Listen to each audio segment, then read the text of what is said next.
Hey,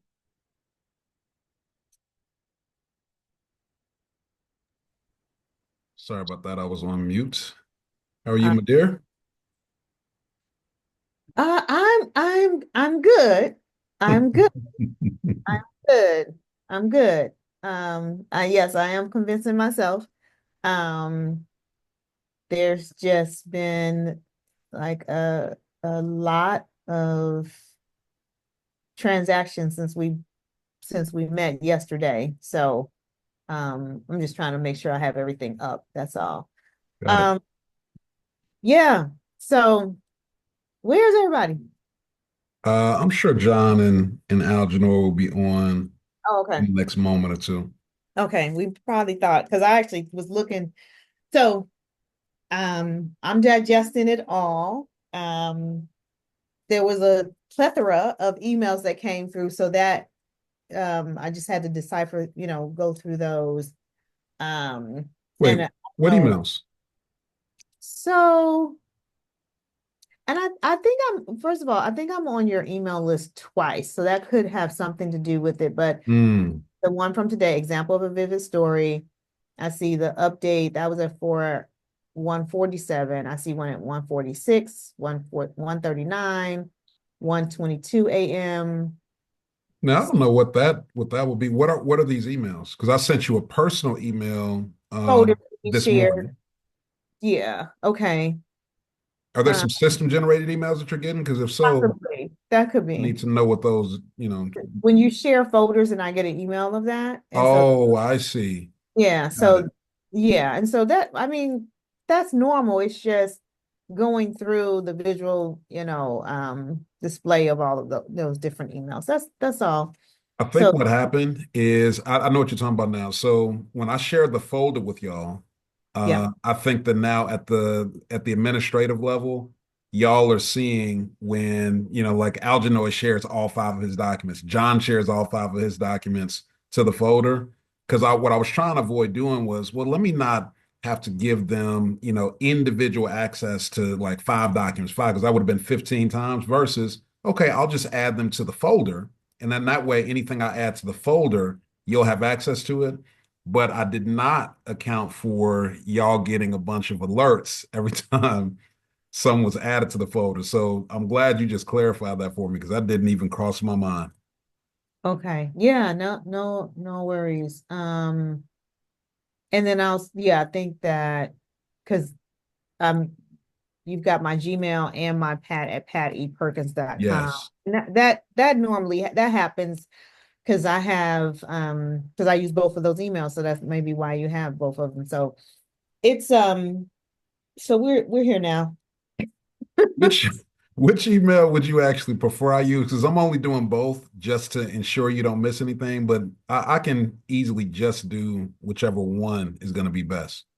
So it's the Gmail one because that's the one that's attached to my Google Drive as well and pretty Got much it. everything. So yeah, that's the preferred.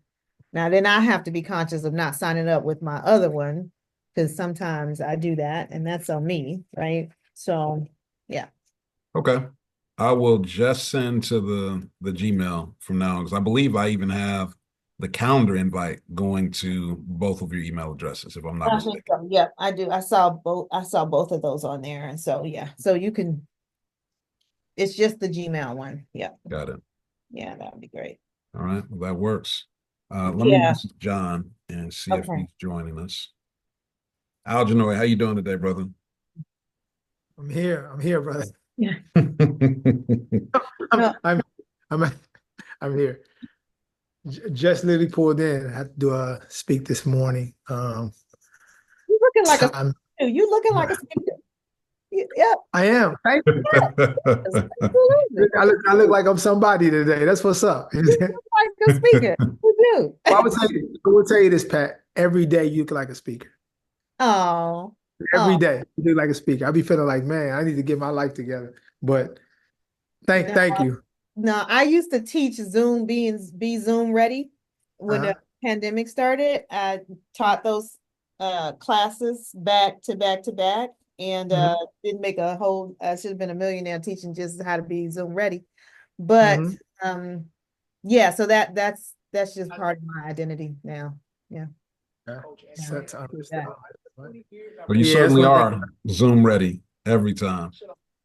Appreciate Yeah. That's that. for sure. Well, you know, I consider us all to be Zoom ready though. You know what I'm saying? The hoodie is cool. The hoodie is bright, Yeah. crisp, bright, Centered, it's bright centered. You can and see them. crisp. Glasses aren't, your glasses are, you're centered, all that. I mean, that's just part of it right there. You'd be surprised. This Yeah. is what I see. This is okay. I know because we waiting on John, but this I've seen this. I've seen this. The Wilson, where it's Oh the yeah. half the face is cut off. Right. I mean, I've seen more than I can unsee. I done seen some Oh negative. no, I didn't not seen that. mm, yeah. Surprisingly, I've never come across any questionable moments, visualized on Zoom. I haven't had that happen. Yeah, and I've just kicked people. I just kicked them out because they didn't know, and Oh then my you goodness. know, yeah, I just because what you gonna do? I just have to kick them out the room, Yeah. right? Yeah, thank God for that. I was always kick out ready because I'm like, if I see something, I'm not gonna let them be embarrassed. I'm gonna save them from themselves. So, yeah. Yeah, John said he's on his way, so we'll give him All right. another moment or two, and then we will dive in. Hmm. Wow, time flies. Thursday, y'all. Thursday. I know. Still 2 full days, and think about how far we have traversed up to this point, and we still have a ways to go. But believe it or not, the hardest part of this is mostly over. I mean, the first couple of days, we're really digging in on offering those details and uprooting all that we think we already know about our customer. That's really the hardest part. This back end, if we've done our work on the front end, which we have, I believe we have, we should start to cruise a little bit by the time we get to tomorrow. We still got some stuff to do today. We We'll catch should up. be on cruise control by tomorrow. Really should. Well, I'm gonna use cruise control time to catch up because I can Yeah. say I'm a little. To be Understood. honest. I did just post my video. We supposed to post the video in the link to the Yeah, unlisted. you're supposed to post it on the link and in the Facebook group. Oh, okay. Yeah. Okay. You can't go wrong if you use the homework like a little checklist. I try to give it to you just bullet point by bullet point to make it as easy as possible. Well, I did not post my video. I got lost in the sauce and stuck. I do have my script here. I wrote it out. I need to do that. So don't kick me out the room. No, no, no. Well, the good thing is we are going to live and in real time have you just look right into the camera and deliver that bad boy. So That's what I either figured. way, we Yep. gonna see you on video doing that script today. Oh yeah, no worries. No worries. I got lost in the V thing and trying to sign up for that. And then anyway, you could if you choose to do that again or recommend that, you can set up the affiliate and then folks. No, and Yeah, these are the details, Pat, okay, that I no worries. always miss out on. I need to have people doing this stuff. I know better, even with Algenoid. I should have sent them that link to sign up. I'll be missing out on all kinds of money, but I make sure everybody else gets it. That's for sure. But somebody need to make sure that I collect all of my change. Yeah. I could definitely, I raised my hand for that. But my thing is when I went to sign up, they tried to give me for $48 a month because I wasn't signing up for Hmm. annual. It was the monthly, and I was like, "Why is it 48? It says 24." And then I was like, "Oh, because I added myself as a team member, so I got rid of that." Then I said, "You know I what? got it. I've had back-to-back calls this morning, so the ones I could reschedule, I did, but the ones that are not movable, non-negotiable, I couldn't move those. So Okay. yeah, So here's John okay. joining us. We can go ahead and dive in. All right, y'all. So we are going to complete at 3 p.m. today. So we'll dive right in and keep it moving. You should have your agenda. Oh, I'm sorry. think I forgot to hit send on this thing. Yep, sure did. Sorry about that. Hey, John. Send. Okay, here is your agenda for day 4. I think I've realized a more efficient method. I'm always kind of updating. Is I'm just going to give y'all access. I already did to the daily agenda kind of calendar view. It's a folder in Google Drive, so I'm still going to send you the emails and stuff. But inside of your actual calendar invite, there'll just be a link directly to the agenda as opposed to you having to like read through the whole thing. And that way, if I need to edit or update something based on work we're doing dynamically during the day, then I can do that. And then y'all won't be looking back at an old calendar invite saying, oh, wait a minute, I thought the homework was this versus that. So, You all want right. to share? Are you Starting sure? out the day, we've had a chance to sleep on things, and I'm gonna share the agenda for the day in the chat so that we're all on the same page. Here you go. All right, this is today's agenda, and I'm gonna share my screen. Y'all can open that up or just watch on screen. But first item of business is the same as it is every day. Insights from the previous day's discussion. So yesterday, we talked about offer. We talked about checkout page. We went over your environment, i.e. your buyer's room, your invitation announcement. We touched on that. Hot list, storytelling. We talked through your 5 campaign stories. We talked about evidence for your 5-day special offer campaign as it relates to any other stuff that we talked through yesterday or anything that is just fresh on your mind after having gotten a chance to sleep on things, renew, come in.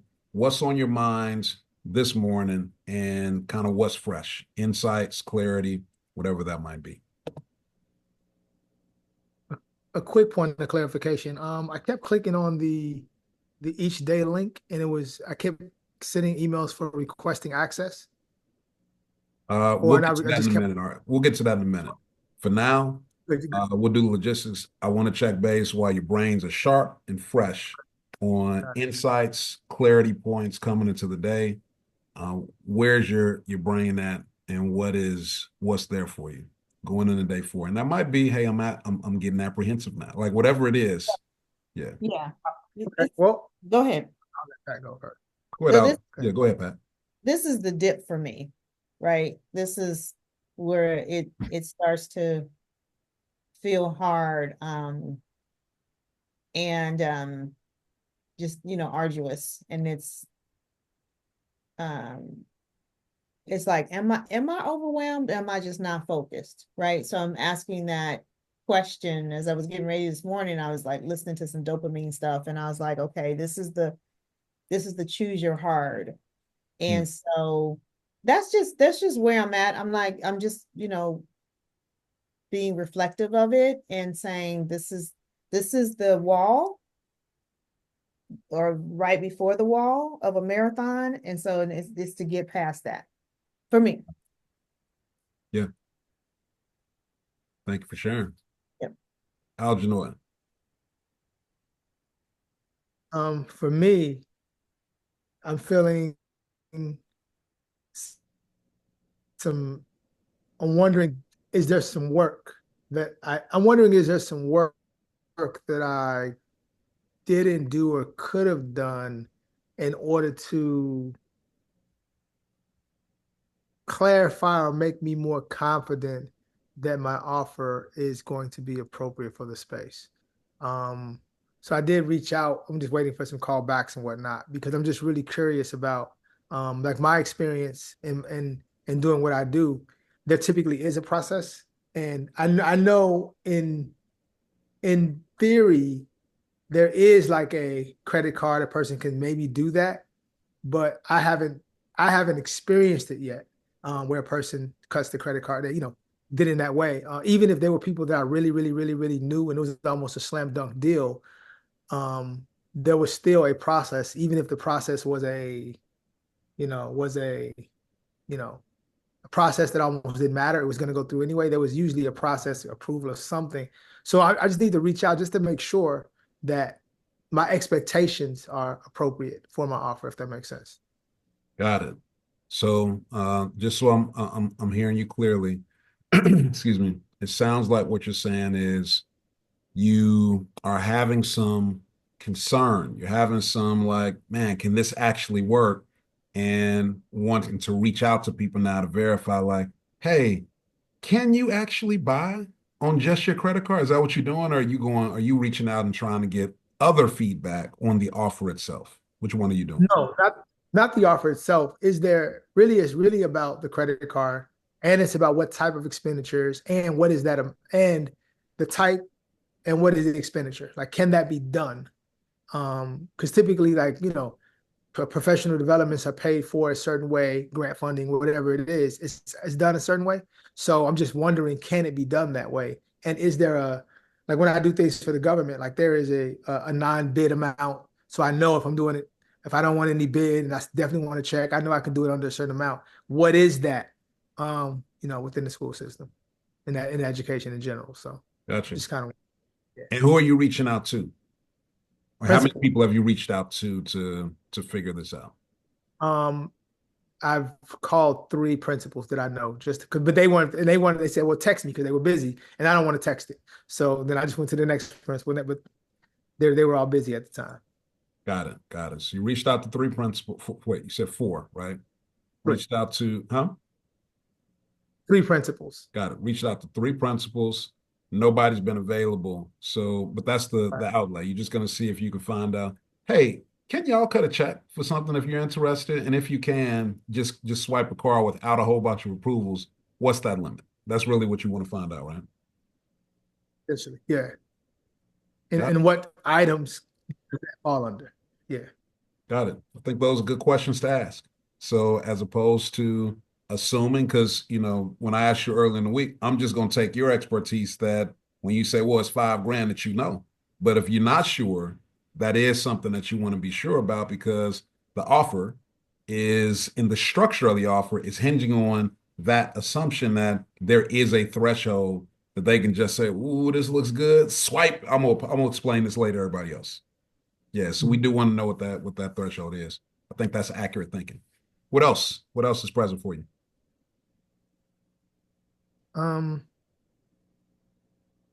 I, I'm excited about the information. I feel like I'm learning some really good stuff, some really good systems. It really has me processing and thinking deep, just about my business in general and how I'm communicating. So I'm loving that.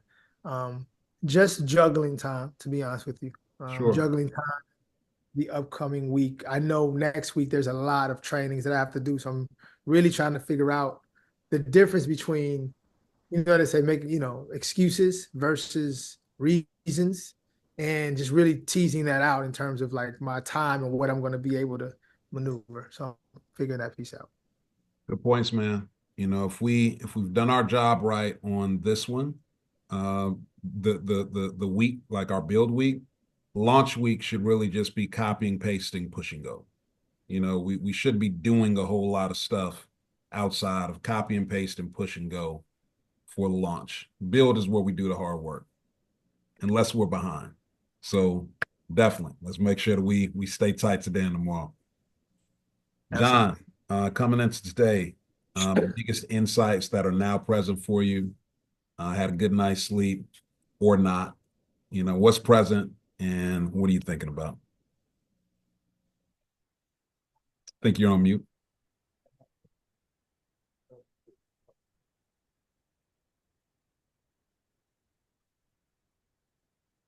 All right, there we go. So last night I had an interview I had to do for a podcast, and it's a buddy of mine. And so he's into, the tech space and the course marketing. So I do the interview and we go for maybe 45 minutes, an hour. And then we end up spending another hour or so just kicking the shit and talking about business. So that takes me out till about 10:30. I look at the clock and I'm like, I'm tired. I'm exhausted. I'm just mentally exhausted. Yeah. And I'm like, nah, I'm not even going to do it. I'm going to sit on this couch and watch some Housewives and reset myself and get up early in the morning. So didn't get up early, but I got up. Um, and then I got into it and started doing stories.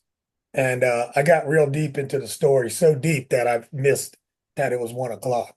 Um, and so I got three of them in, and it's been enlightening and kind of fun. That's good. That's good. What the from the story portion, what did you find to be so interesting or exciting about the stories that you just like time wasn't even present? You just were working on it several hours and it was fine. What was there? Was it Well, easy? I'm not a writer, Yeah. so I don't write. So I have to Okay. come up with a process, and that was the fun part. Well, help me out because when you say a process for the writing, we're not writing a story yet. We're Right. specifically on the outline. So did you start writing the actual stories? Um, no, I mean, in terms of uh, the process you did yesterday with Algedoy was like he told the story and you took the notes. Yes, bullet So point. I had to have a system to do that. I see. And so I recorded the story, then put it into chat to take the notes out of the story. And then it wrote the story. But it didn't write a email or anything, but it just wrote the story. So Got it. Did it write bullet point fragment sentences because we don't want a story yet. We only want up to step four, which is why I'm asking these specific questions.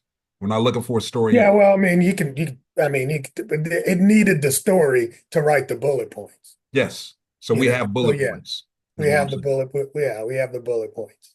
Okay, got it. Perfect. All right. I'm a precision listener, man. So I'm listening for these details for sure. All right, great job, y'all. Y'all are where you need to be. I would be shocked if there wasn't a little bit of concern, a little bit of apprehension. It's Thursday now. There's all this stuff. There's still a lot of stuff to do. How am I going to launch? How am I going to hold it all? When's it going to come together? I would be shocked if you weren't having any of those thoughts. So, what I ask you to do is just continue to work on the thing that's in front of you. And that's it. Don't try to work ahead. Don't try to hold it all. Just work on the one thing that's in front of you at any time. Because what I can promise you is share my screen real quick. What I can promise you is, excuse me, you guys actually have a good amount of green on these shareable trackers now. If we look objectively at your campaign, whenever this thing decides to pull up. Come on, computer. Try to refresh. All right. If we look objectively at your campaigns here, we got a good amount of green here on the board. And excuse me, some of these areas, Algernon, I noticed you haven't filled this in yet. Can you completed your checkout page? No? All right. You got to get that done today. So it's Thursday. You cannot go to Friday and be looking at the technology for the first time for your checkout. You got to get that. So that's in the background of your mind. We can't be on Friday doing that for the first time. You will be overwhelmed. And when you get too overwhelmed, you're going to end up not launching. So today, you got to get that done. All right. But looking left to right, we don't see a whole lot of gaps in green to red. We see green, green, green, green, green, green, green, as we should. And your hot list outreach scripts, you don't have to worry about that because we're going to do that tomorrow. And then we'll get some green on the board there. But your special offer invitation video, Algernoy, you've done yours. Pat and John, where y'all at on the video? Have y'all recorded that yet? Okay. So today we'll get that done, but you've got your script done, which is great. So you guys have version 1 of your script. That's in process until we go through it today and make sure it's final. But we got green there. We're on the board. I'll have y'all go on video today and read that script so we get comfortable with it, tighten everything up so that when you go to record it later on today, you can feel confident that you're probably going to get to a finished version on that by the end of the day, no later than tomorrow. So that'll be all green. We've got our communication campaign here. And so for John, Pat, y'all have started this. I see, John, you've got all 5. Pat, you got 1 in here. Algernoy, you've got 1. We'll continue to work on that today. But I just want y'all to be mindful of the fact that we are more than 50% green, and we're going to just continue piece by piece, turning the board from red to green. We don't have to do it all at once, and we have another 2 days to get this done. So there's plenty of time, even though it feels like a heavy, heavy lift. Just do what's in front of you, and this thing will continue to come together. All right. Let's go back to our agenda and see what we have up next. Hot lists. So checking in, Pat, what letter are you on your hot list? You're on mute.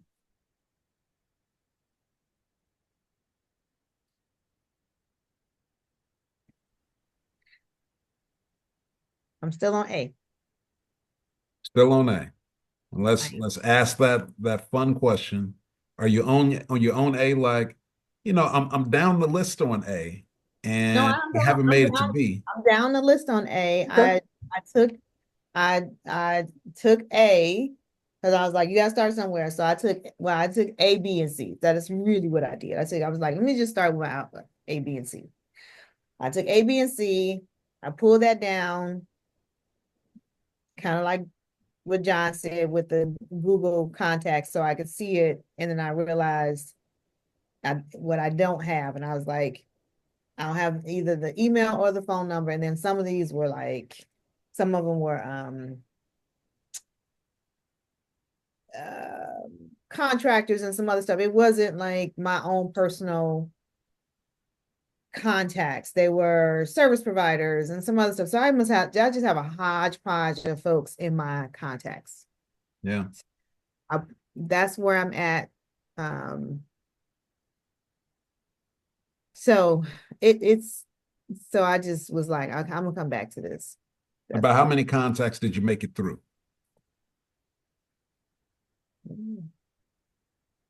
Like a handful. Handful, like 10, 15, 20, 5? Yeah, like 5, where I could say I have an email and I have a phone number. Oh, no. I'm not. So I may be asking something different. I'm not asking how many did you get on your hot list. I'm saying how many contacts did you make it through? Oh, out of A to C, I don't know, maybe a couple dozen. Yeah. Okay. So a couple dozen. And you're saying out of those couple dozen, there's 5 that you already found that are on the hot list. Yeah. That's not bad. And these are all 5 people that are warm. When they see your name, they're gonna say, "Oh, Pat, great to hear from you." Like these are warm folks, right? Yeah, they're a little lukewarm, but they're warm.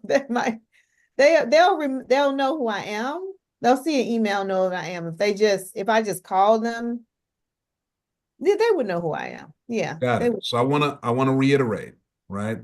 Yes. Your hot list are not people who know who you are. Your hot list are gonna be people who say, "Oh, Pat, wow, so good to hear from you. Always such a pleasure." What's like, they are your hot list. They are warm, they are trusted contacts that there's a mutual respect, and they're going to like, they don't just know you. When you send something, they're eager to see it, they're excited to see it.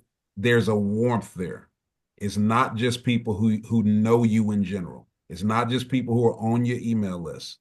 These are warm relationships. So should all 5 of those people be in that list? Let me check back. I think so. I'm gonna be like at least 4 out of those 5 are. Okay. Hold that context, because that's the context. Because like the pull is, let me get as many people on the list as I can. If your hot list is a dozen people, your hot list is a dozen people.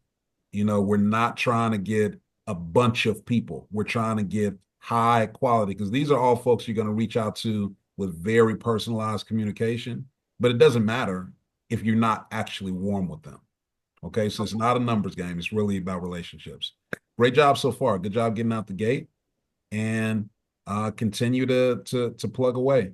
The good thing is we got a little bit of a buffer. I tell y'all it has to be done by Thursday. We really do have a little bit of a buffer, so get it done. Get as many as you can between now and tomorrow, Okay. and who knows, maybe you even have a little bit more time after tomorrow as well. But keep plugging away on that. Yeah, I'm gonna just my goal is to get it in tonight. Just marathon it. Yep. Okay.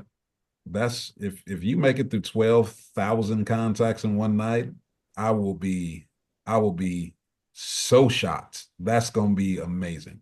Yeah, no, I'm gonna see how I can segment those. There's got to be a way to look at those a different way. It's got to be a way to look at those a different way. And I think that's what really got me. I was like, this is Warning you now. The only way you do the exercise fully, though, even if you try to segment, like the fastest way, and I've done this several times in my brain. I love efficiency. I warn y'all up front, there's no good way to do it for you to be able to get through all of them, because you got to go A to Z, or else you're gonna miss some folks. Then you're thinking like, okay, who do I know? Then you're thinking of how to find the people who are gonna be good versus just going through, and you're gonna miss some folks. So don't spend too much time trying to shortcut it. I have been doing this for several years. I have not found a shortcut yet, Pat, and I'm pretty good okay. at finding shortcuts. So, Okay. Okay. all right, Algenoy. How many? What letter are you on your hot list? You're on mute, brother. You're on mute. Y'all are gonna see me having a little bit. I ain't ate today. I'm so sorry. I'm gonna have a snack or two. Y'all gonna have to apologize. I mean, I'm gonna have to apologize. Don't be mad at me. We family at No, this point. It's Thursday. We didn't spend 15 hours on the call. I'm gonna have a few bites. I ate every time. So I was like, these brothers don't drink nothing, they don't eat nothing. Shoot. I got line up. Anyway, go ahead, Mr. Alexander. Yeah. I haven't, I've started with the thought of writing down a few names, but I haven't gone through it itemized yet. So my plan is to get that done today. So I haven't done All that yet. right. So, in objective reality, no story about it. How many people have you gone through on your hot list? In terms of how many people on my hot list right now? How many contacts have you gone through out of your phone? Not how many people on your hot list. How many contacts have you gone None. through? None. Zero. All right. So we have not started. No. Algenoy, I want to let you know you are in jeopardy of getting to a point of overwhelm in the program, because if you get to tomorrow and you have not gotten through a significant chunk of your hot list, you are going to find yourself running out of time, because there's just only so much time to do the stuff. So I am trying to raise your alert level a little bit, that like you still got time to get everything done, but you're like the checkout page, the hot list, for you to not have gotten down the track a little bit on it, it's going to start to pile up. So I don't know where you're going to find the time, but you got to dig into it today to give yourself a little bit of space for tomorrow and through the weekend. You don't want to just be starting tomorrow. You got to start on this today. What letter can you get to between today and tomorrow on your hot list? If that's your line, Can you hear me? You and there? yeah, you're breaking up. I'm not sure if that was mine or yours. John, Pat, were y'all able to hear me? Okay, well, I Okay. think that's on your end, Algernon. What I was saying is that you're in a little bit of a jeopardy in terms of overwhelm. You got to make a dent in this today. Don't get to tomorrow and not have started. What letter can you make it to today? Going through, Once what do you think? well, once I start, I can once I start, I can go through the entire phone once I start. That's It's- cool. yeah, once I can go through the entire phone. Once I So if that's the case, what's the minimum that you can commit to today for sure? Since you can get through the whole phone in one sitting, great. Give me a minimum that you're gonna hit no matter what. The M. Okay. So Algernoid is gonna get to M no matter what today. Mhm. Cool. And by the end of the day tomorrow, if you get to M by the end of the day today, you should 100% be able to get through your hot list by end of day tomorrow. Absolutely. For sure. Okay. All right. So that's your commitment to you is M by the end of the day. Excellent. And John, where are you at with your hot list? Uh, I'm refining it. So Okay, let me ask differently. Uh, how many of your contacts have you gone through? all of them. Okay, been through all of them. How Right. many do you have on your hot list total for now? 144. Okay, 144.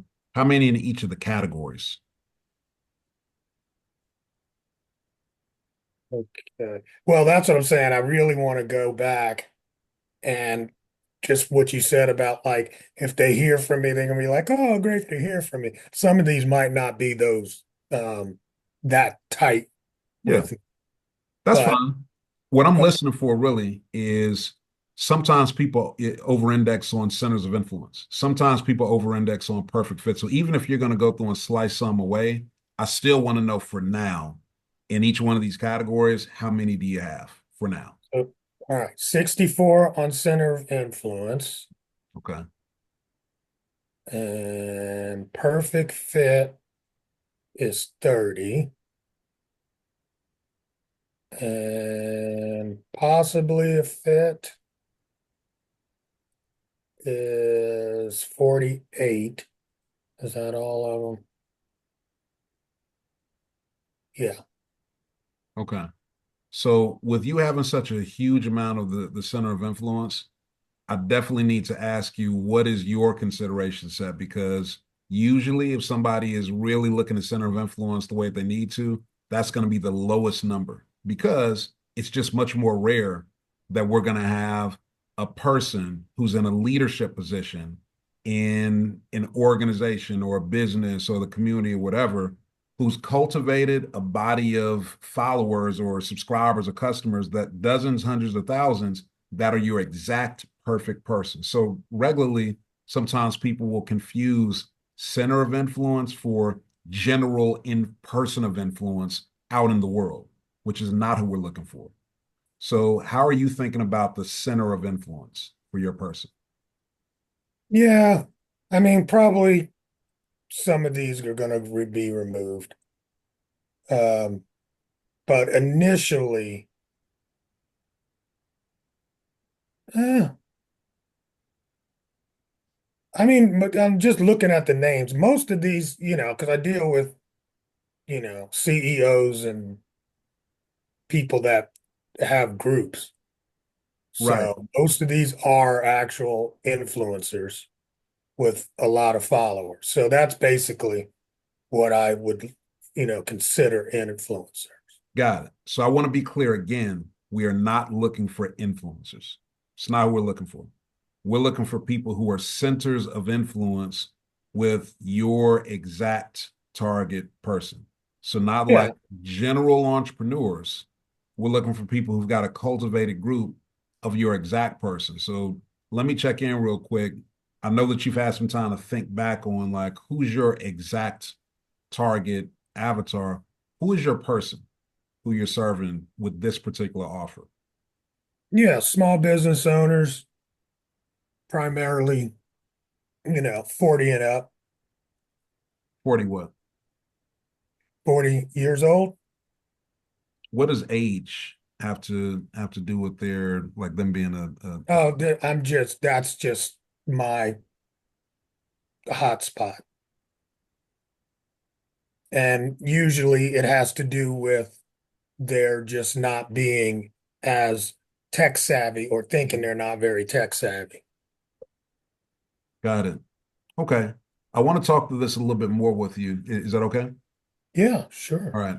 So the specific thing that we are that we're looking for with the customer avatar is what are the characteristics that are going to have them be failing specifically at something. So some of the things I remember about your person that stood out to me is they were like your perfect person, right? You described a perfect ideal customer, not a general person, not a general business owner, a perfect business owner who they're a practitioner of some sort, right? They've got a team of people who, when they sit with you the first round and you help them to map out what are the departments, what are the places you can add these efficiencies, they can then hand over that plan to a team of people who can then go and proliferate that plan outward. So it's not like general entrepreneur.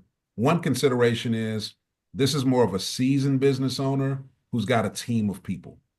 That's one consideration point. A second consideration point is this isn't somebody who needs to be taught like about AI being useful. This is a person who is already engaging and using AI. They're already trying to figure it out. And they're like, I spent 10 hours trying to do this GPT. I can't figure this thing out. And I've been on the internet and I don't know. So they're spending time and money already trying to solve this AI thing. These are some of the check boxes that I want to like help have you to communicate more specifically, because if you're talking to everybody, all entrepreneurs, whoever, you're not talking to anybody in particular. I want us to talk to a particular type of entrepreneur who's going to immediately say, oh, he's talking to me and only me. Let me pay attention. So thinking of it like that, what are some more of these check boxes that make somebody your perfect person? Because the faster you can tell everybody who's not your person no, the easier it is for you to have your offer occur as a yes to those who you do want in your inbox. You want to tell some people you're not a fit with your description of it. So for this thing, it wouldn't necessarily be the person that has a team. This would be the person that is a solopreneur or a small team. And they're doing most of the stuff on their own. They don't have to know how to use ChatGPT effectively, although they do need to know what it is and how to, navigate. Um, they're probably pulling their hair out because they're working 60 hours a week. They don't have a real strategy for their social game, so it's a very spray and pray kind of analogy where they are putting content together or they're not putting content together because they've tried before and it didn't work. Um, so yeah, that's kind of where I'm at right now. So if they're a solopreneur and they're struggling like that, they're probably struggling on the money too. So if this is your person, solopreneur, doesn't have a team, spray and pray on email, on social, no real strategy, all of those things add up to person who probably doesn't have a lot of money in the bank right now, which, that's fine, but is that the customer who you want to cultivate? Now, I'm not just talking about a product that you're trying to sell. I'm talking about the business that you're building. Is that the customer that you want to Well, I cultivate? mean, I deal with mostly ecom people, and honestly, they got a lot of damn money in the bank. But they have small teams, you know. Okay. They are me. Um, and we run very light, but yeah, I Let me don't, I clarify mean, real quick, because now yeah, you're saying ecom. So I know that you've done ecom in the past as a primary focus. You sold that business, and now you're focusing on, from what I've understood, not necessarily staying in the right. ecom lane. You've actually communicated clearly to me you don't necessarily want to pigeonhole in that lane. So I want to make sure that listen, I'm the mirror. No, I I'm mean, just giving you back seriously, what I've heard to make sure that what you're saying is actually aligned with what you want, not just what you've been used to doing. So right. you just introduced ecom. Is that the customer that you want to serve? Is Well, I'm a lot not, of no, people. I'm just saying, I mean, these are the kind of entrepreneurs that I've dealt with. And just because we're small didn't mean that we didn't have money. No, it didn't. However, So, you that's a know, particular lane. yeah, So that's the a, general business owner who's got, struggling on their messaging, no yeah, no, team, like that usually, though that usually is a recipe for not much money in the bank. yeah, And so yeah. there's nothing wrong with that, but is that the No, customer that you but you want? know what? What I definitely want to make sure is that I don't attract that. Yeah. I mean, if you don't say it, then people aren't going to know. I'm very clear in my Yeah, marketing and my messaging that my company, Online Luminary, we focus on seasoned experts, right? You have a defined framework or a signature talk. You are making six figures, multiple six figures or better. You're not struggling. You're comfortable doing well offline. And you're at a place where you want to take that and put it online and scale your income and your expertise online. Like I'm very, very clear because I don't want to do what everybody else does, which is the come one, come all. You trying to do a course? I'll show you how to do it. I'm not your guy. I'm right, not your guy.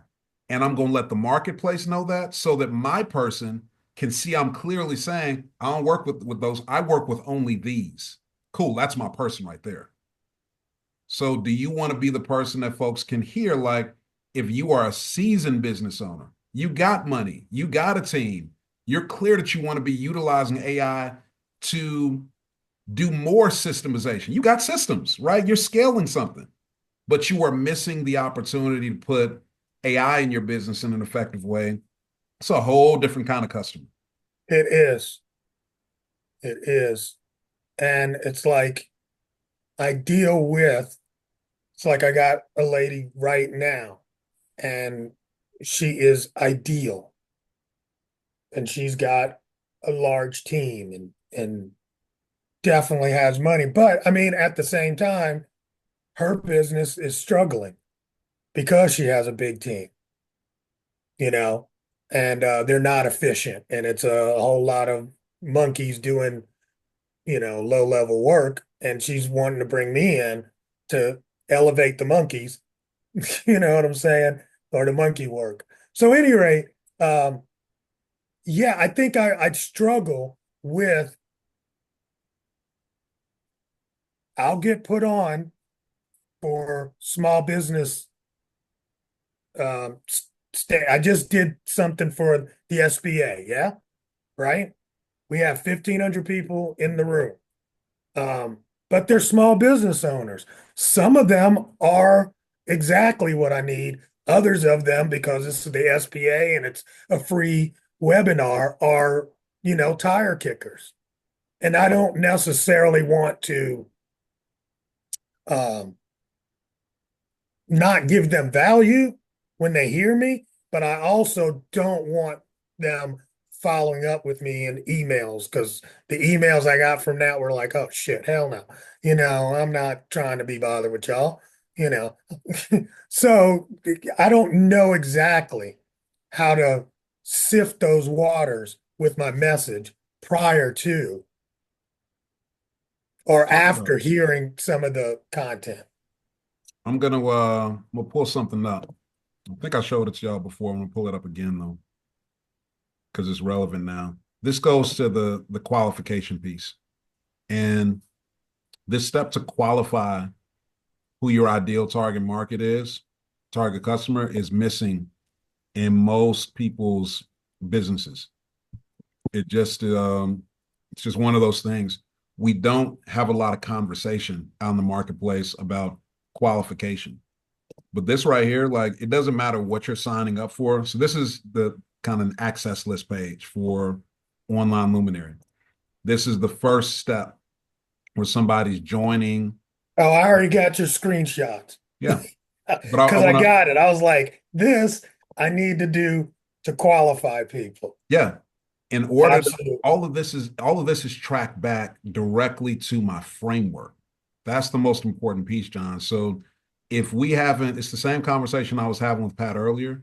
Pat's got her core framework for a business, and in advance we cover these 7 letters, right? Overall, but for each one of the levels, whether it's entry, emerging, or executive, those 7 letters mean 7 different things. Now it worked out that Pat was, she was able to make those acronyms work, and so it becomes a really nice, seamless thing. But for me, I couldn't do that. I've got my core 4 things for for online luminary that we cover that are online audience building, qualified list building, warm audience campaigns, and then automation for marketing, sales, and fulfillment. Those are the 4 pillars that we focus on. But for each individual program, each program has a framework. 5-day ATM has got 6 steps that we cover inside of the program that all are aligned with warm audience building, right? Those warm audience campaigns, I have a system for 5-day ATM. I've got a system for launching a day that I can clearly articulate, and all of it aligns with the foundational framework for the company. And all of my programs, products, services, if somebody's a fit for one of them, they're fit for any of them, because I am only building stuff for experts who got money in the bank and who want to become known public figures and monetize their expertise at scale. I don't want to spend my time or energy selling a product that brings me an audience that I can't then like introduce to my other stuff. It doesn't allow me to have aligned work. But I have done that thought up front. And if somebody wants to join my list, if they're a celebrated expert, a known expert, and I'm going to minimize this a little bit so y'all can see, it doesn't matter where they're at in terms of unknown expert, known expert, celebrated expert icon, or historical figure. Any one of them can get to the next stage. If you say you're not an expert, I'm so sorry. You literally cannot wow. get my list. Like, don't get on the list. Okay. Why am I going to waste your time and mine? Appreciate you, but this is a community for experts. Dang, my man won't even let me join the list. That gossip will spread, right? And that's intentional, because I know if they're not an expert, I got to sit down and do a $5,000 consult with them to pull out their core framework if they have one. Because some people are like, well, I'm not sure if I'm an expert. Come back and holler at me when you're sure. This person, even up here, an unknown expert, if I've got questions for them, because if they don't know, if they're not knowing at all, my next question is, well, do you have a signature framework that's actually defined? So I need to ask that. Are you program ready? You pre-sale ready? All of these are me saying, where are you at on the spectrum? Because if you're program ready, that means that you've got a framework, but it's not defined in terms of like an online curriculum. But it's okay. You have a core framework, or you have a signature talk. I can still fit you into one of my programs, group training, and you go through it. But if you come down here and you say now you're an undocumented expert, meaning you have expertise and track record, but your framework is undefined or undocumented, undefined, distinct from somebody who's not an expert, I'm not working with them at all, right? Don't join the list. If you're an undocumented expert, I can't fit you into one of my programs right now, but I can offer you a $5,000 consult to help you to tease out your framework. Most people aren't going to pay that, but that person is okay. I can let them into the community. They can follow the emails. They can learn. They can, on their own time, get their framework documented at which point they're ready for a program. Or they can say, you know what, I've seen enough of your content. I'm now ready to pay the $5,000. I get why I have to have a framework as an expert, or I'm not going to make the money I need to make. So we got to think about your system, and we have to look at not just this program, but if this AI thing is just one program, then I want you to think high level. Well, what do I really want to sell? Do I want to be known as kind of like John did an AI program and then he did this program, or are you gonna lean into AI for a little bit? In which case, cool. What is the framework going to be that we're going to talk about AI inside of? Are you going to help people with their marketing, their sales, their fulfillment, and their tracking and reporting, and give them AI tools that are going to do that? And across your AI Unboxed membership, you can do all of that. If you set it up with intention, that changes how you talk about your AI Unboxed membership.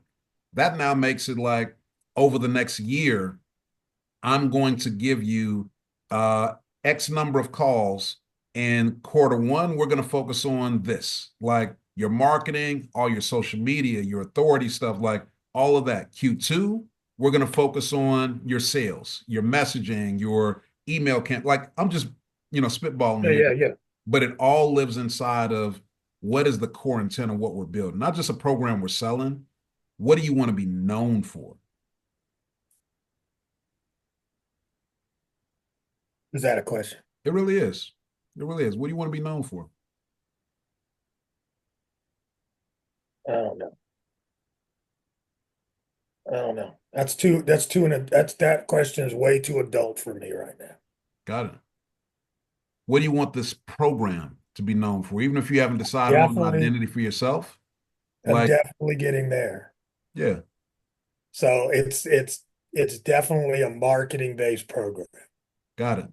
Is this the program for somebody who is kind of starting out, figuring out their way in business? Or is this No, the program for the person like you are a serious business owner, you make money, you got a budget, like you probably got a CPA or something, and you have looked at AI over the last year or two, you see people using it, and you're like, you know what? There's got to be a way for me to use this, but I got limited time. And I got a team, whether it's contractors or not. I have a team, but I don't know how I can use all these tools. I don't know what tools to use. I don't know how to evaluate the tools. I don't know what I can do with the tools. And I'm not getting ready to send my team out because I don't trust that they're going to come back and be focused enough. I need to be part of this process, but I don't know how to manage the process. If I can hire somebody who is an expert at AI and understands the business stuff enough well, they can give me in these categories of my business, you're going to leave with a specific result inside of one day. Now, like I can cut a check for that. yeah, you hit it. That you just hit it. So got it. All right, say it back. Huh? Say it back because I said a bunch of stuff. What part? Okay. You did say a bunch of, so it's like, of course, I don't, there's a lot of stuff going on with the AI. Don't know exactly where to start or where to implement, but I know that this person knows enough, or not even enough, but knows business well enough that it can help me put the AI into my workflow. And I think that was the big part right there. As there's a lot of, so-called, experts in AI, but they're not business. They didn't grow a business. And so when I present, it has to have a business use case or I ain't using it. Yeah. I'm glad you're hitting on that, man. I see a lot of this. Everybody's got an AI offer. And what I don't think people understand is it just looks like more confusion. It's supposed to make it easier, but everybody talks in this jargon, right? Like GPT. Nobody knows what a GPT is. Not really. Yeah. Like, and I'm in these masterminds, and I just now inside of the last 2, 3 weeks, for the first time, went in and said, let me finally just figure out what is a GPT. I literally didn't get it. It took me 2 full days of going in, putting in stuff. It's saying it saved it, but it didn't actually save it. Me trying to build stuff based on that, and the thing then lied to me. And I'm asking it questions, and it's starting back over. Like, what is the deal? Scour the internet and the videos. I'm looking for a video that literally just tells me bullet point for bullet point exactly what to do and not to do. Couldn't find a video, John, that told me, listen, if you don't go into the configure, like show me on screen. I don't need a bunch of the preamble. Here's why Chat GPT is forgetting all your stuff. Show me on screen, go to configure. If you're not uploading your documents here in configure, it's going to forget everything. Nobody said, why doesn't anybody say this? I spent a full day, John. I spent a day and it was gone. Nobody told me that when I went out of that screen, even though ChatGPT said it saved it, it didn't save nothing. I'm at my parents' house after brunch. Man, we done sat there, had a great brunch. I'm telling my mama, I want y'all to understand, because I am this avatar. I'm telling my mama, mama, I've been loading these documents up all day. I did know that I could do 20 documents. I've got calendar files in there. I've got Google Docs with my company background. I got my customer avatar documents in here, everything. I just know this thing is getting ready to be able to tell me any and everything about my business, and it's doing it. In the conversation I'm giving it information. It's responded back. So I think I'm good. Wow. I think I'm good. Yeah. And I mess around and I leave that screen.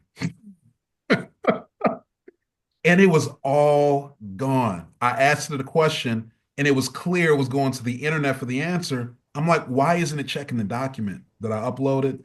That was day one. It was gone. It was 8 p.m. And now I'm just like, I'm not doing this again. And I almost gave up, period. I'm like, this doesn't, I don't know if you saw I posted on Facebook about this.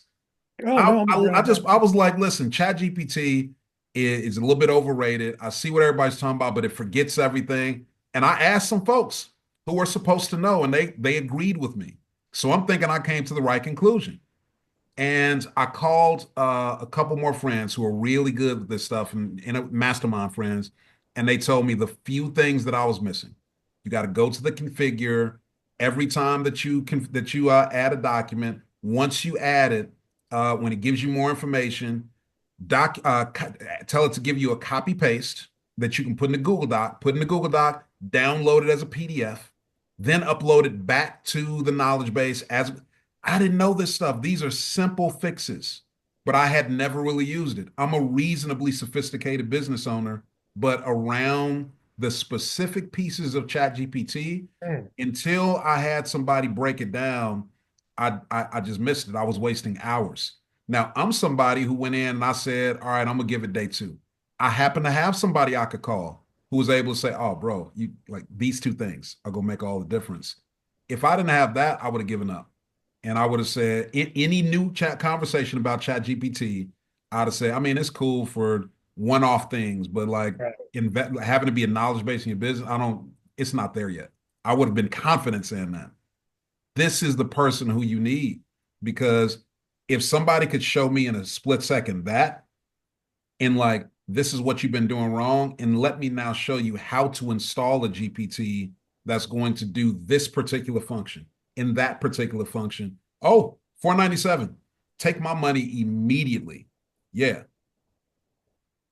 So now, ladies and gentlemen, I've got a is this you story. 100%. 100%. That is spot on. But yeah, you're right. So I want you to lean in on this avatar, not like general, but I want you to really lean in to who this is for. You are the business owner. You're a seasoned business owner.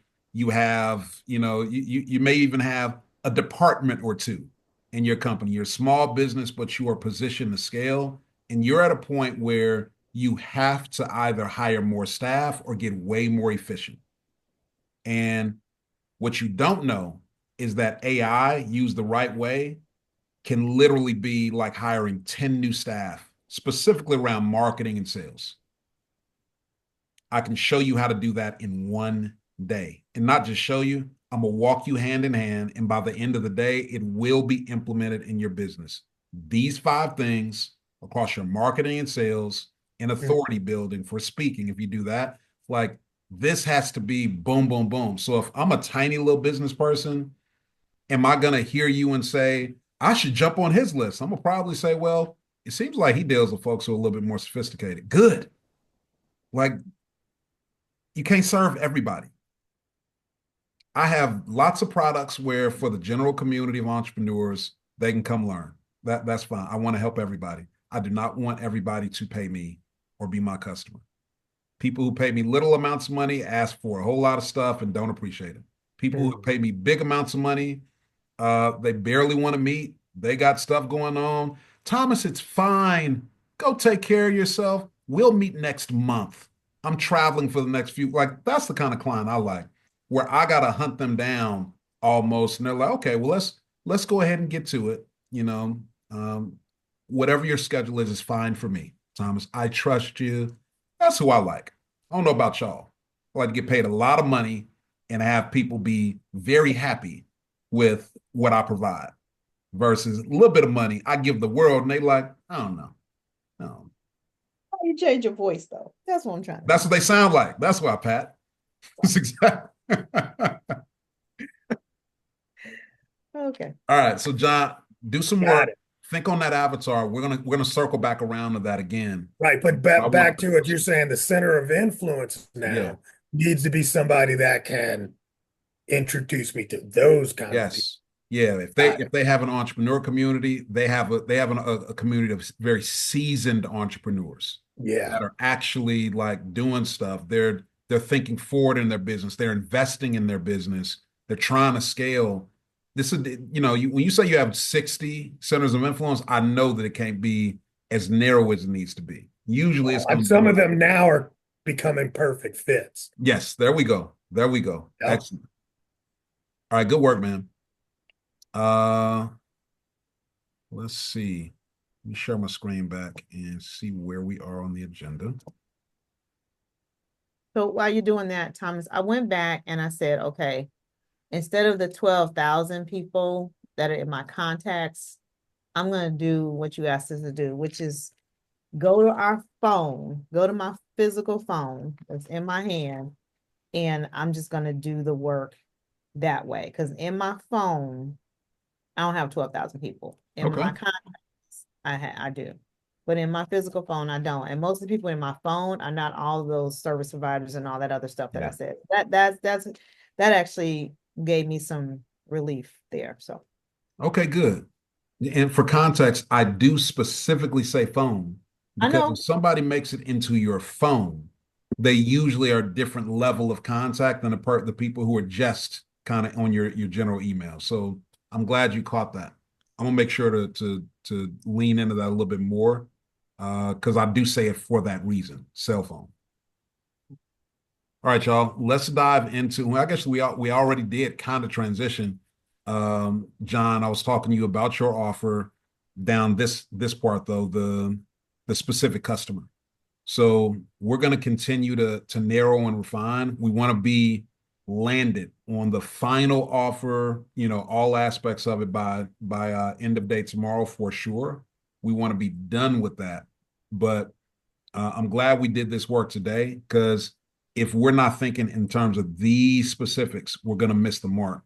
Pat, since I started that conversation with John and we haven't touch base again since the last conversation, I think it was actually end of day Tuesday about your framework stuff. I don't think that was yesterday. Where are we at with the specific pain points around the ADVANCE for the emerge person? Have you been able to do more work there? The AD, say don't.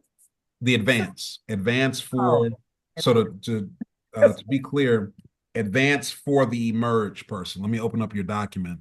We want to be able to clearly communicate the pitfalls, the roadblocks, the pain that is predictably in store for them based on what they don't know, what they're not doing. If they're emerge inside of those, like the ADVANCE, there's some stuff that we know they're missing. And we want to be able to say that out loud along with the narrative that usually goes in their minds with it. We want to say what the solutions are that they don't know about how to deal with those problems and the gap between what they would like to have and what they do have. Here's why. We want to be able to speak to that stuff. okay. Show me in there where that specifically, because I must have, and it looks like I got like a couple of versions of it or something in here. I think for a visual, you cut and pasted it down. So show me specifically because I can. This is just what I talked you through. I have a whole separate program for customer avatar. I'm just trying to give y'all an understanding of the importance of, if we can touch on it, I want to make sure that we get this fleshed out enough and we can really get a strong offer but I could do a whole 3-4 days just on customer avatar. So I'm So just giving you. yeah. My question is, where do you want me to capture that? That's all I was asking. Is Got there it. a specific place to capture it? Yeah. You can just put it at the bottom of this document, for now, and we can move it somewhere else later. So for Um, each one, is it just the first level? I got to do it for all the levels now. no, what you want to focus on now is just the level that we're working at. So Okay, good. we're only working on the entry level, and we're working on advance for them. And we started this work up here. So we know what some of these risk factors are around career development, around core values, around managing up. What I don't know for sure is where these risk factors fit inside of here. So some of these things, like don't have a clear pitch, that's going to fit somewhere in ADVANCE. Which one of these would this fit inside of? What page is that? I'm just, Page 9. okay. Yeah, I'm Thank looking at the risk factors that we outlined together. And now what I'm looking at, what I want to do is map these risk factors inside of these stages here for ADVANCE. So if I took any one of these risk factors, such as career development plan, I don't have a defined career development plan. Where would that fit in ADVANCE for entry? Which one of these would there be under? So that's under, oh, I see what you're saying. Okay, so that's under awareness. No, that's clear development plans under D, which is development. Got it. It's D, which is development. Yeah. Okay. So this is going to map back to development. Just put it right here. I'm going to highlight them so they stand out.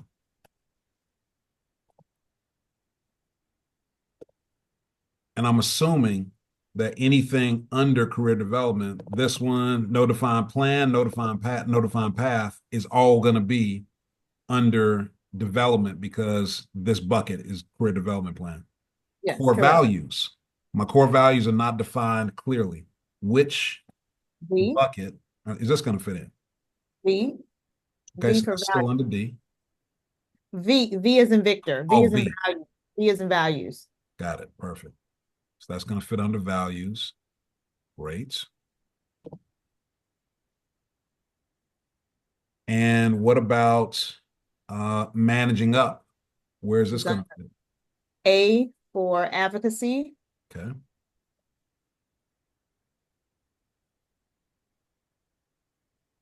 Okay. And don't have a clear pitch. Where's that going to land?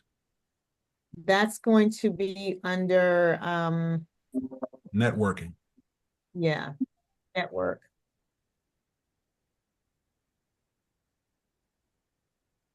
Okay. And we have execution. What's that going to live under?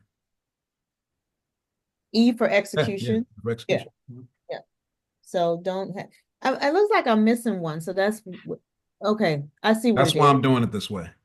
Okay. So now that we've actually mapped the risk factors, and we just went off the top of your head, but you could have done it Yeah. the other way. You could have gone awareness, you could have gone development, and then mapped out stuff. But now that we see which ones that we have, we know that we've got A, D, V, N, E. So we're missing the second A, and we're missing C. And now that you know that you're looking for it off the top of your head, I'm sure you're going to be able to fill those in, right? Yeah.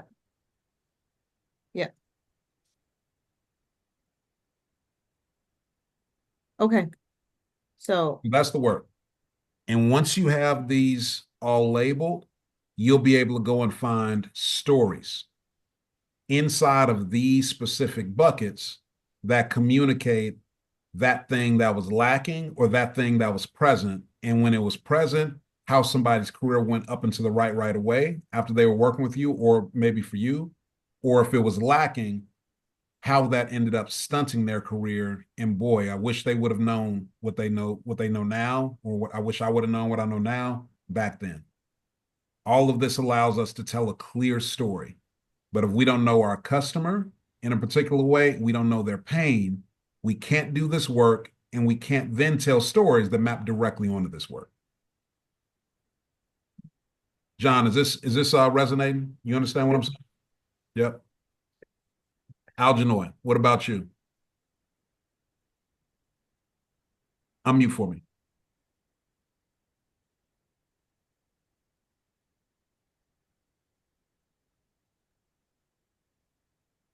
So you and I Yes. did some of this work as well a couple of days ago. Same day I did with Pat.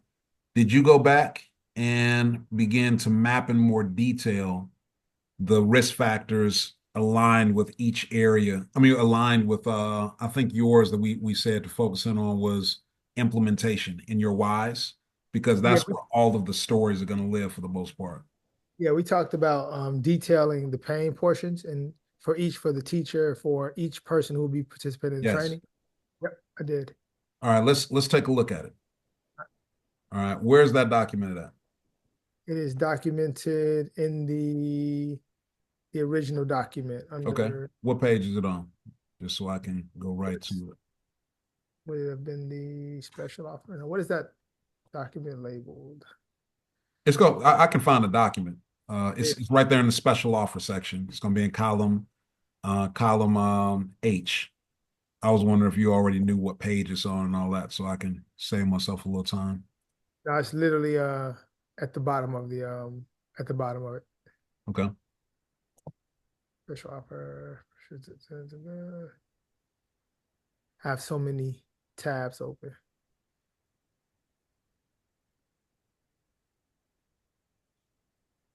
Okay. Excellent. Excellent. Okay.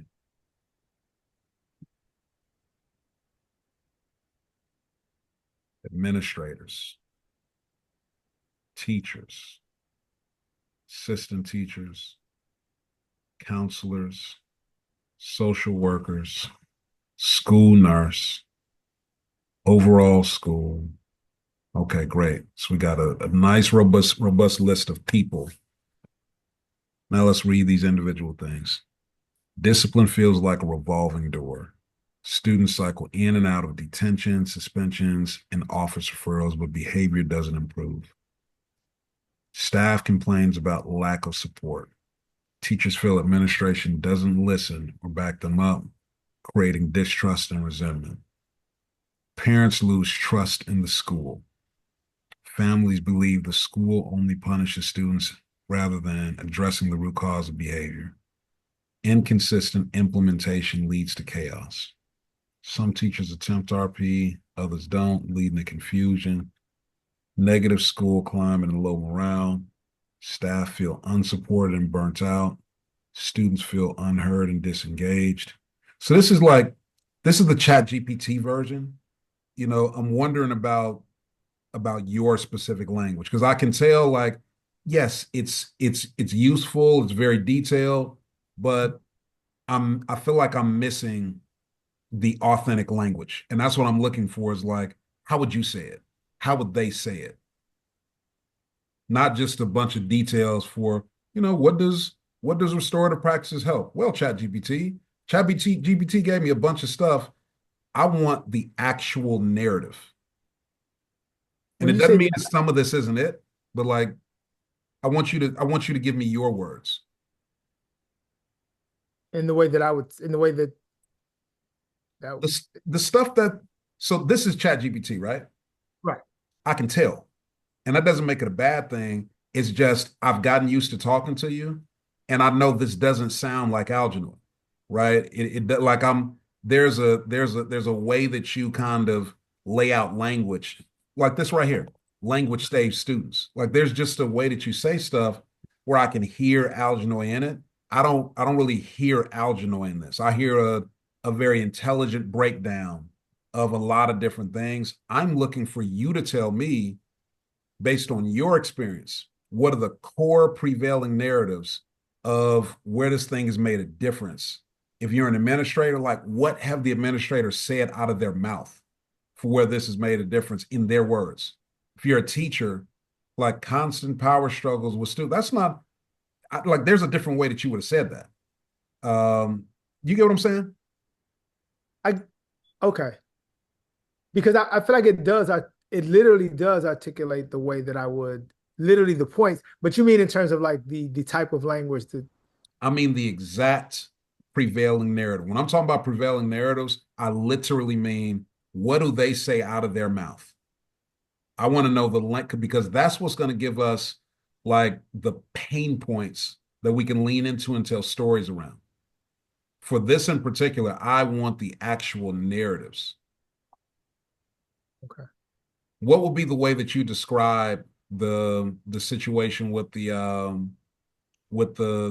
teacher that you told us about? Like give me a one line breakdown of like the opportunity that restorative practices made for that particular teacher with that student. You know, you're gonna meet me outside at 3. I'm gonna meet your mom. Like that person, how would you describe what restorative practices made available for her? It doesn't mean that you use, you know, Yeah, colloquial language. I'm just saying. I would say that restorative practices allowed her to shift her perspective so that she could use harmony to that show that she can use harmony and community in order to let me see, how would I describe it? I would say that it gave her the language in order to have to build community in order to create the type of classroom that she wanted, as opposed to trying to use her authority, which ultimately she didn't have. Got it. All right. So what she didn't say, and let's switch that on his head. What was she missing? So it gives her this. Say that in a way like, here's what's missing. Here's what teachers are missing. Okay. Just say the opposite of whatever you just said it gives. Say what's missing is, give me that, because I want to frame it in pain. Okay. So I would say what teachers are missing is the language. Um, for one, they're missing the perspective that they would have to have in order to truly connect with the student. Okay. Why? Why are they missing that? They're operating from a position that power over controls classrooms as opposed to operating in community, in Hmm. common with the students.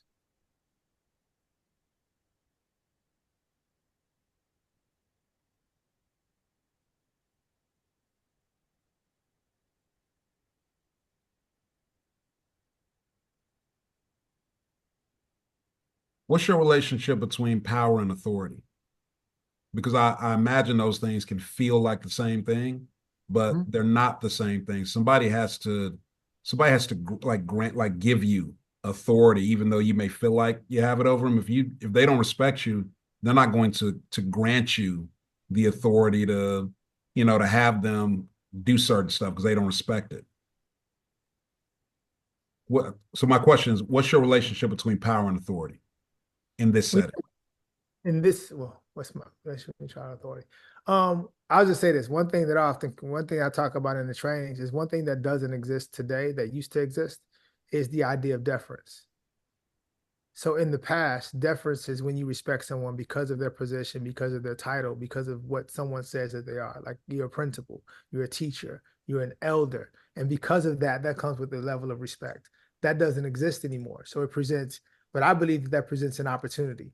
If you can actually develop the language, if you can actually speak from the heart, if you can actually communicate with the level of empathy, you won't have to rely on having a title because they will actually see that you actually do have the authority based upon the skills that you show, based on the empathy that you have and the way that you communicate. So they will listen to you and acquiesce to whatever it is that you want them to get done. They know that you're operating in their actual best interest as opposed to based upon your authority or based upon your title, which they don't respect anymore. This is a perfect point. And so this is a point where I would frame this in kind of like uh, the the misconception is that um, that that wait, how do I say this? I'm gonna Is just say that it out loud. There's a misconception that being an elder or being the person in the front of the room gets you respect. That does not happen anymore. That's how it used to be, but that's not how the kids operate. And so most people would think that that's a problem. You actually say, hey, guys, it's actually a great opportunity. The fact that we have to earn that respect, it allows us to demonstrate that we do see them in a way where we're able to get on their level and respect them. It's actually an opportunity to bridge a gap and create relationship. Whereas Right. like automatic granted authority, that didn't necessarily mean relationship because of the way things are. If we take it as an opportunity, it can be one. That's a different frame. Right. What I also notice here is like I searched the document for the word perspective. ChatGPT didn't use the word perspective once. That's a word you use all the time. Mhm. Perspective is a word that is very core to the way that you speak. So what I'm trying to share is don't don't allow ChatGPT to just like generate a bunch of stuff, and because it's detailed, you're like, okay, good, this is my stuff. You got to really look to see whether or not all of the perspectives that are there are really authentic and aligned to all the things that are the nuances of what you say. I don't see anything about the illusion of deference, here. I don't see anything about the opportunity of having to earn respect, and the framing about that. Those are the parts that I want you to really focus on. So while some of this stuff may be good, I imagine that it might just be a whole lot of useful information versus the handful of core areas that your people end up having the experiences around and where you want to tell stories around. So don't get overwhelmed by lots of information. We want to focus on the stuff that's really relevant to your folks. Okay. Tell me back what you think I'm saying, so I know that this is landing. But I think that, yeah, no, I get it. What you're saying is, I think that I thought that it was more so just going in and saying what are the pain points? What are the things that that the lack of restorative practices will impact in the school? So I can have that, and then I would go back in and say, what does it look like in terms of my language and communicating it? But I wouldn't be communicating all of those things. Yeah. I want you to do what I want you to do is the exact opposite. I want you to start with you doing the thinking and saying, what are the three or four or two things that teachers always say? Because the more stuff we add, it doesn't necessarily make it easier to see our point. Sometimes having a whole lot of extra details makes it harder to lean in on something. I only want you to speak to the things that are relevant based on your experience and that you have stories about for the counselors. If that's two things, then that's two core things. If it's four things for teachers, it's four core things. I don't want you to just go and generate a bunch of stuff and then try to backtrack and fit your stuff into it. Okay. Okay. All right. Good work. Good work. Just make sure it's your actual language. And we want to frame it in pain as much as possible. So there's the possibility that restorative practice provides, but on the other side of that, there's something missing that we can address. We want to frame it as here's what's missing, and here's the risk factor around what's missing. Those are the details that we want. Excuse me. Um, so let me see. I want to scroll up and look at your offer. All right. Walk me through walk me through the offer. What's included at the core?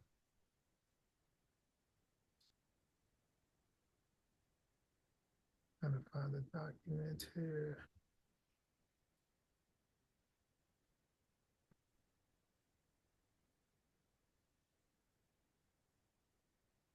I'm gonna have to tell people to Chat GPT is off limits during the program. This is like the second program now where people go to this document and they just feed it into Chat GPT because they think we're just like we just need to fill up the document. But what we miss is all the nuance that makes your program, and we get left with a bunch of stuff and it can feel overwhelming. Uh, I'm trying to actually find the document. Let me go to I saved it inside of Do me a my. favor, share your screen, Algernon. I think it'll be faster for us to just walk through on your side.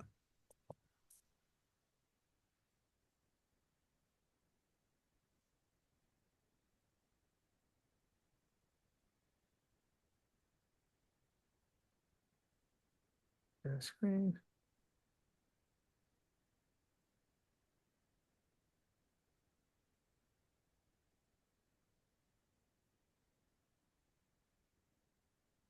Why don't you just do a new tab as opposed to having like 1,000 documents open on the same window?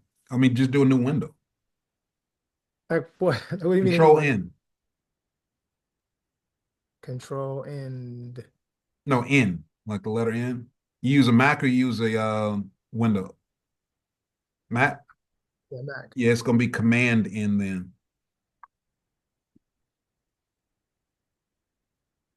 Or you can right click on your, Safari, whatever you use, and just say open new window versus open new tab.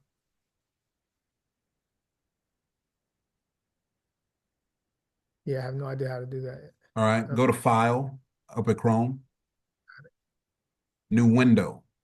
Right now you're opening new tabs, which is why you got 1,000 tabs open on one window and you can't find nothing. If you open up a new window, now Okay. take 4 fingers and slide them up your mouse.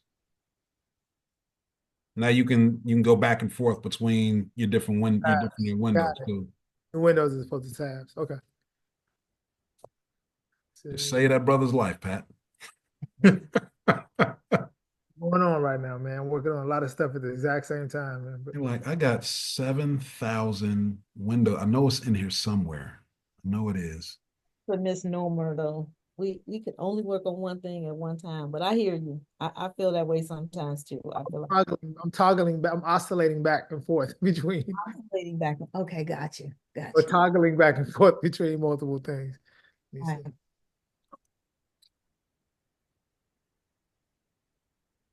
So you So all are not, zombies. You actually eat. You eat. There you go, Algernoy. Click that link. It's in the chat. Okay. okay. Sorry. Good looking.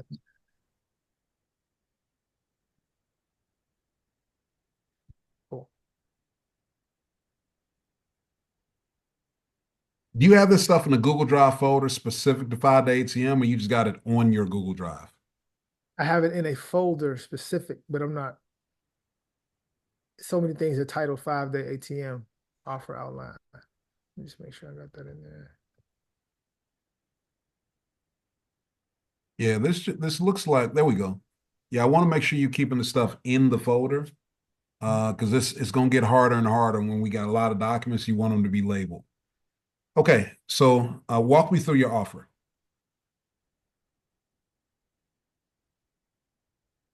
A comprehensive, time efficient, 3-part virtual training designed to help educators and No, administrators. don't read it. Don't read it. Just Oh, walk me through what just yeah, I want you to just tell me what the offer, like what is the offer? And so we're on the same page. the You can look offer. at the agenda and like the elements of the offer that I'm talking about, excuse me, is the main deliverables, it's the outcomes, it's the promised outcomes, it's the free bonuses, the available upgrades, the full price versus the special offer price, all those bullets that are on our agenda every single day. That's Okay. what I'm talking about. It's the 3-part restorative practices training. That's the basis of it, the virtual training. The Show me on the page where that is.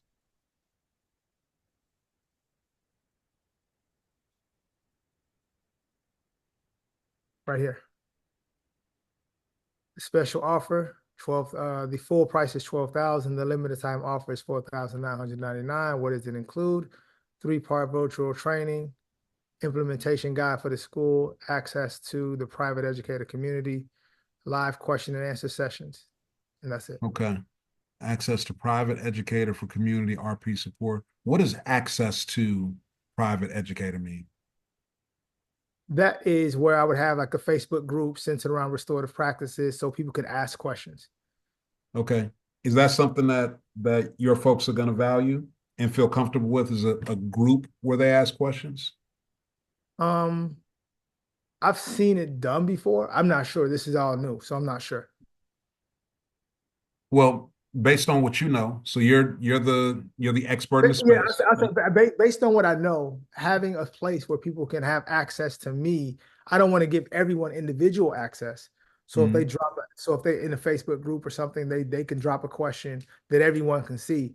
And then periodically I'll go in and just answer the questions, or I might do a live or something like that. I think there'll be value in that. Sure, definitely value. I'm asking something different though. So Okay. in some circumstances, like if it's a general business thing, then yeah, group space, group answers to Q&A. Sometimes when we're talking about more sensitive topics, it's like a group where people drop questions in may not be as comfortable. I'm not saying this is one of those these places, but I'm saying this is one of those places where I'm considering, are there going to be questions that administrators uh, may not necessarily feel comfortable asking, where other administrators are listening in? Like, I don't want them to know that we're dealing with this at our school. Or is it open? You know, I are think that, administrators and teachers in the group? Like, who's yeah, in the group? I would say that piece is open. Where they would get the individual questions will be in the individual schools with their live Q&A sessions, or when I'm doing individual consultation for the actual school. And that Right. would be I think you still miss me though, brother. I'm not asking about can you do it or where you're going to do it. I'm asking about how comfortable those folks are going to be if they're an administrator and they've got a sensitive topic related no, they're to. not, no, they're gonna call me directly, or they're gonna reach out to me directly for that. Got it. So if that's the case, the languaging around access to private educator community for RP support, I would probably frame that differently, right? That's probably going to be a group where like a maybe you do a Q&A, maybe you do a an office hours training a couple times a month or one time a month, where you're gonna focus on a topic that's relevant for them, where they can tune in, they can get some training on it, but it's not necessarily framed as a space where they're going to come and bring stuff for like support from you. Support is going to be in a one-to-one. You get what I'm saying? Yeah. And okay. And when I say one-to-one, I mean they're not going to necessarily bring their private questions to the full group. I just want to work on making sure that we're framing this appropriately and all the little details do matter. Okay. So as opposed, okay, so making sure that they know that this is more so general, and on the available upgrades, that is where they would get the one-on-one coaching Don't for. even get to the upgrades and the bonuses yet. I'm just getting an understanding of the core offer and Okay. what is actually included. So it sounds like your intent is to include some level of them being able to communicate ongoing questions to you. Yes. All right. And whether it's five schools that buy, 10 schools that buy, they're each going to get some level of one-to-one access to you. Is that the case? And I'm not telling you to do that. I'm literally asking you what you intend to do so that I can give you feedback on it. Okay. My intent is the one-on-one connection with me outside of a live call or something, out of a live call per school. The one-on-one would be more so coaching and implementation. So that would be more of an upgrade. Okay. So let me make sure I understand. I'm an administrator. I buy this program for $5,000. Mhm. That includes um, unlimited number of my staff being able to go through it. So unlimited license, my nurses, my all of my support staff, they get to go through it in their own time. It's lifetime access. That's what I'm not sure about. That's what we were going to discuss in terms of what made the most sense with that, because I'm not Mhm. sure, to be honest with you. Got it. Okay. For now, we're going to assume that they pay and it's lifetime access to your program until you do it per seat. Like, Okay. let's assume that that's what we're going to do for this one. Okay. All Lifetime right. access. All right. So just for That now, would be like lifetime access for that particular email. They send me over a group of emails, and then lifetime access to those programs. lifetime access for their staff, whether it's one login or whether you provide multiple logins and a discount code, we're not going to worry about logistics on how we do it. For now, let's just assume that going out the gate, your offer is going to be lifetime access for their staff 550, 500. Their staff can go through it, and that's like the benefit of this first launch. All right, so let's assume that's the case. What I want to know is the rest of the offer. So there's an implementation guide that you've got here, and then there's you're telling me that there's no level of follow-up Q&A that they get to ask you because that's going to be an upgrade. So I'm wondering, as an administrator, how I'm going to feel about paying for this program, sending my people through it, and there's no version of Alginoid that I get access to in any way, shape, or form to make sure that this thing is going how we want it to go. I just want to understand how you're thinking about this.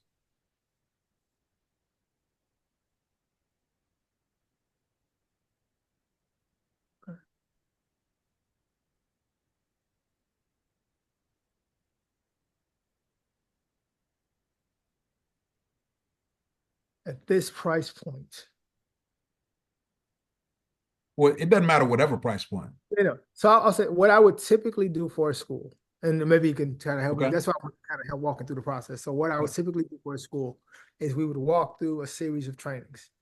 I would initially do the first series of trainings. I would send them a pre-assessment, then I would walk them through the series of trainings. And then after that, we would do monthly consultations to see what their implementation would look like for the rest of the year. That may look like a phone call. It may look like me doing a walkthrough with them once a month, however we choose to use that. But the price point is significantly higher. So it wouldn't be anywhere near $49.99. So now it's virtual. What should I include for this training at that price point? Well, we always want to make sure that we are delivering on intent. It doesn't matter whether it's virtual, whether it's live.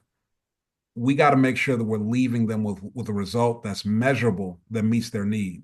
And my bigger business question for you is, where does this program fit inside of your broader framework that's going to have them do this and then move along to something else? Same as I was talking to John, as I was talking to Pat. Have you just pulled together a program that's like, oh, I could teach on this? Or have you thought to yourself, here is where I want to start like an administration or a school. Here's where I want to start them because this is the easiest place for them to land. And once they have this, they're going to logically want me to do that, and then that, and then that, which is part of my framework, part of my customer ascension. How do we choose what we're teaching here in this offer? You get what I'm saying? Right. So can you talk me through what your thought is for what you're training in this offer, like how what you've selected that you're training about in this offer is going to walk them toward buying more stuff with you? Because that's really the goal here, is we're starting them somewhere. We need to deliver on that. And then logically, once they get to the end of that, they should see a clear path to say, now I understand what comes next. When somebody goes through 5-day ATM, they do a launch, maybe they make $5,000, $10,000. Now they understand, I've got a little bit of money in, but I can't do this over and over because it's not going to have the same effect to the marketplace. I need to have an evergreen system now to automate the sales and the campaign. It's logical now. That's the next step. What is it for you that looks the same way? Is it this program or is it really something else?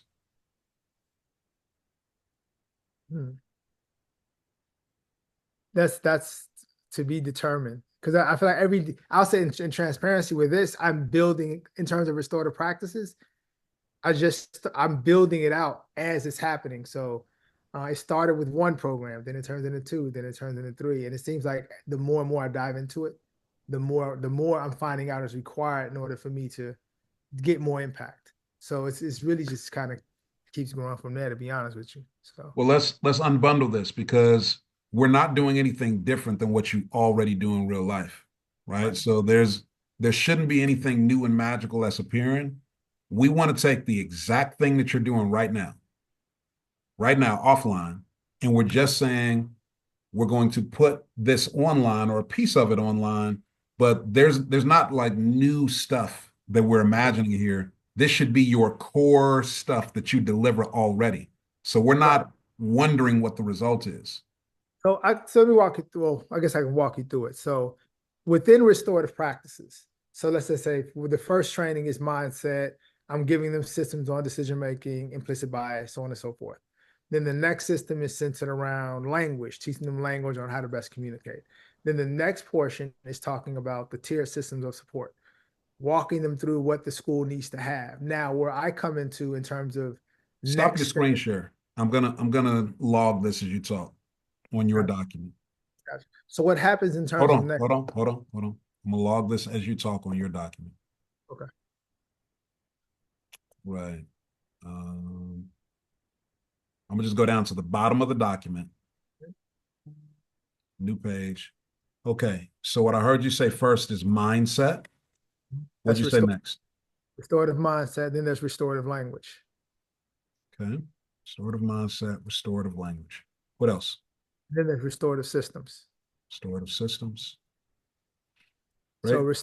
restorative systems will consist of the tiered systems of support, how you support, how you communicate your ideas to it throughout a school. So as I'm doing that, as I'm doing as I'm talking about that particular piece of the training, there's like subsets. So within your tiered system, your Hold on one second. Is this all off the top of your head, or do you have a document that clearly lays this out somewhere? I have a document that I That, can go to the PowerPoint that kind of breaks it down. but do you have it on one slide? Like this is all the stuff. Yes. All It's right. basic. And it lives inside these three categories: restorative mindset, restorative language, restorative systems.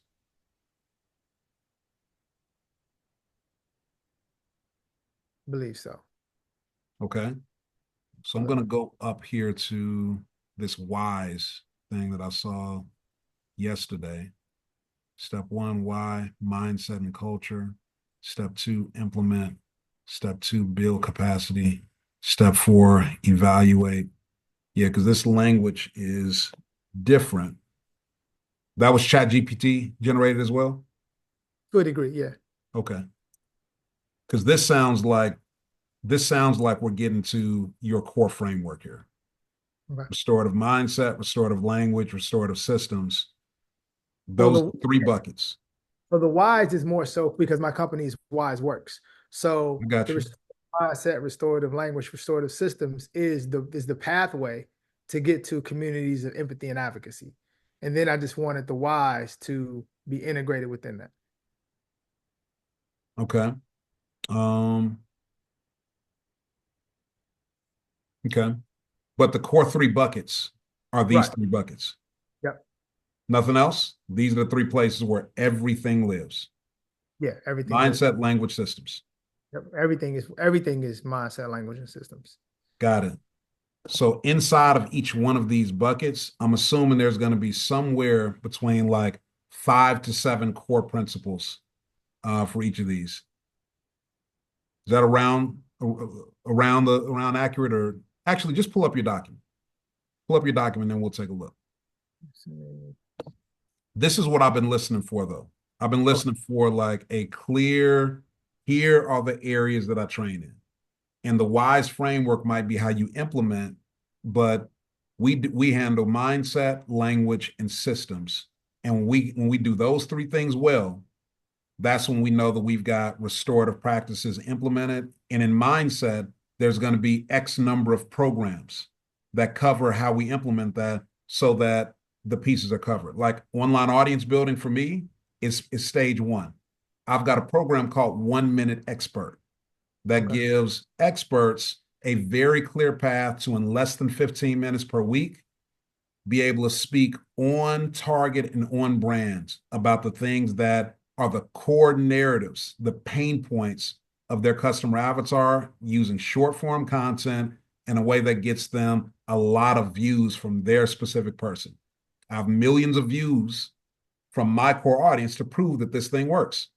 That's what I give them inside of pillar one, online audience building. Restorative mindset, how many programs do you have that deliver on whatever your promises are for restorative mindset? Okay. That's a real question. There, I don't have it mapped out. I don't have it mapped out in that way. Got it. Yeah, I don't Okay. have it mapped out. I have it mapped out. Well, yeah, I can show you I can show you what I've done, and then this is kind of the way that my business has lived. And now I'm in the process of really unpacking it and doing kind of deep dives and developing all the structure that you're talking about. No, this is really great work, man. I think what you're going to find and what we're unlocking here is when you begin to organize your programs, products, and services inside of each one of these buckets as a stair step approach to when you do this, now you're ready for that. When you do that, you can do the next thing. And once you've done that thing, like we now have. Yeah, that's literally, I can tell you that that's literally what I was meeting with a consultant with the other day. Like, in order for it to live out year one, year two, year three, Yes. be tracked, and then like this is literally the framework, this is the expectation, as opposed to year one, and then year two comes, and now I'm developing year two, and I'm developing year three. That's what it's Right. been thus far. Because every time when I meet with a person, I close, they get closed, and then we kill year one, and Right. then now the next year I'm developing in real Right. time. So I haven't really sat down and said, that's what I'm in the process of developing right now. Okay. And I'm assuming because that hasn't been present, some of your programs probably are like you may have a program that's just covering a lot of stuff and it may live in mindset and language. And some people it's like language and systems. And some people maybe it's more so just mindset. It's like whatever you're custom developing for them. No, well, no, it's almost like when a person has a signature speech. Mm-hmm. These are signature programs. So this within the restorative mindset, this is what lives here. This is what lives in language. This is what lives in systems. Now, if we want to do a deeper dive, and then if we want to do a deeper dive in mindset, now there's a bunch of different strategies that can help enhance the mindset. And then I give them a list of additional trainings to strengthen mindset, to strengthen language, to strengthen systems. But that comes after we do the intro to restorative mindset, the intro to restorative language, the intro to restorative systems. And then Got it. after that, Okay. The reason I thought that is when I was asking you what were the core programs, it sounded like you were saying that you developed them, like you develop programs kind of a la carte for groups. And so I didn't hear that you had core no, defining programs. yeah, they're core defined programs. How many? And it's three. Well, it's 3, 2, 4 based upon the time. So I may do part three, which is systems. I may do that as a 2-part program, or I might do it as a 1-part program based upon how much time that they have. Because the Got it. time constraint is always the issue. So regardless of how you deliver it, how many programs am I hearing? Am I hearing there are 3 core programs? Yes. And you may deliver them, you may deliver one of the programs across 2 sessions or 3 sessions, but and Correct. so the program is 1 core program for mindset, 1 core program for language, 1 core program for systems. Correct. Got it. Which one of these categories does this program that you're creating live inside of? It's me doing, it's all 3. It's the intro for all 3. It's me, it's literally doing the signatures that I do and then just making them virtual. And how much would you charge for each one of those programs? Each one of those programs, if I'm going into a school and I'm speaking and I'm doing mindset part 1, I may charge $4,500. Got it. And when you say mindset part 1, is that like the full mindset program? Assuming that we're talking about the full core program for mindset, because you might deliver it over 2 sessions, maybe 3, maybe 1. I'm saying to deliver the mindset program. As of right now, they're all there. I call them all intros at this point. Cool. Because I call them all intros because it leaves room for me to come in and teach more strategies. Teach more strategy, meaning build something a la carte. Right. Yes. Do you know what it looks like, whether you have a program for it or not? And like Pat and John, the reason why I'm going this level of detail, I hope that y'all are listening from your offer, right?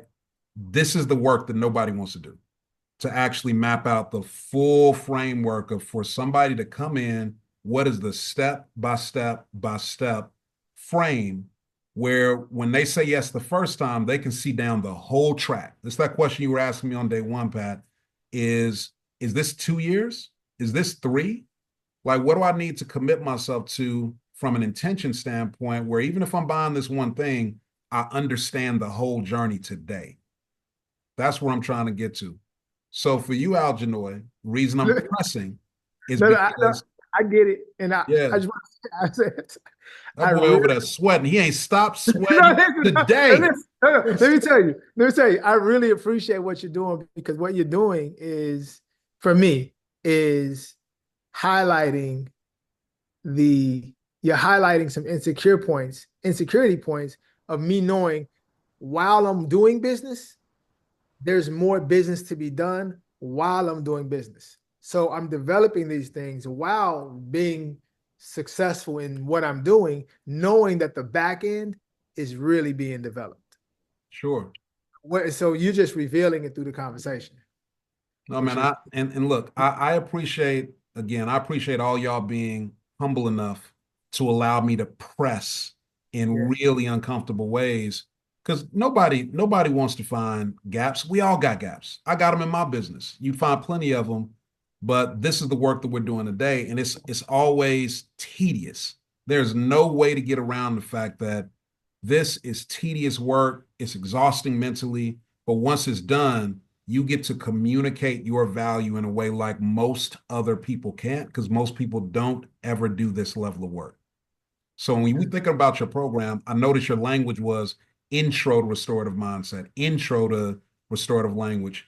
If you sat down and actually really fully documented the full roadmap for them to have all the stuff installed in their schools that they need to have a restorative mindset practice, like it's all there. How many programs do you think it would actually be?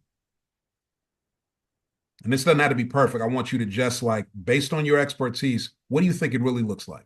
How many programs? It looked like 20 programs. Let me see. I can look at the document and see how many different strategy points are on there. Let me see. 20 is not realistic. It can't be That's, 20. that's how I wanted to say a number. I can go back and look. Let me see. So in terms of strategies, 1, 2, 3, 4.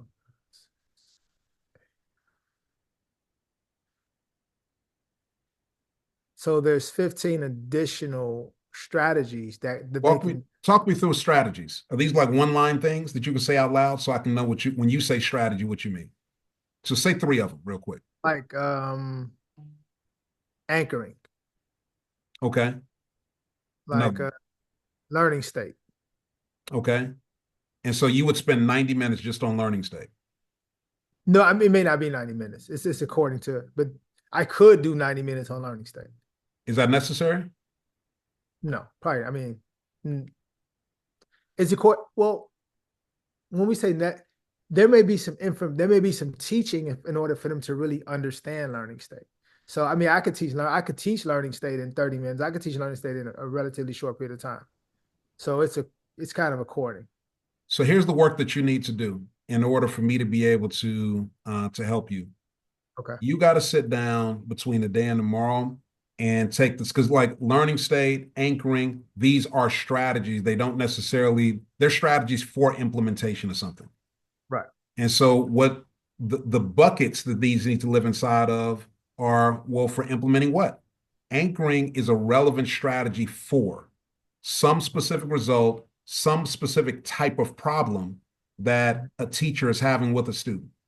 And so when you actually define all of the core problems that are predictable inside of the restorative language part, when you define all of the problems that are consistent inside of the restorative mindset part, no different than when Pat's done, right? Pat has taken some very specific, clear problems that are predictable for the person that is the entry level professional. She's defined them. And once she defined the problems, it was really easy to backpedal into which letter they fit under, A, D, V, A, N, C, E.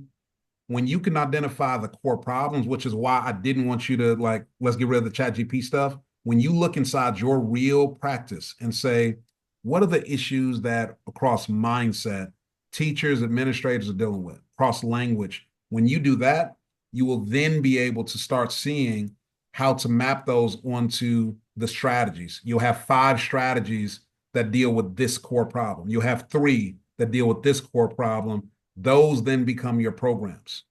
Gotcha. Then we'll have a clear stair step to in restorative mindset. We have 5 programs that cover 18 principles. We do them over 3 months.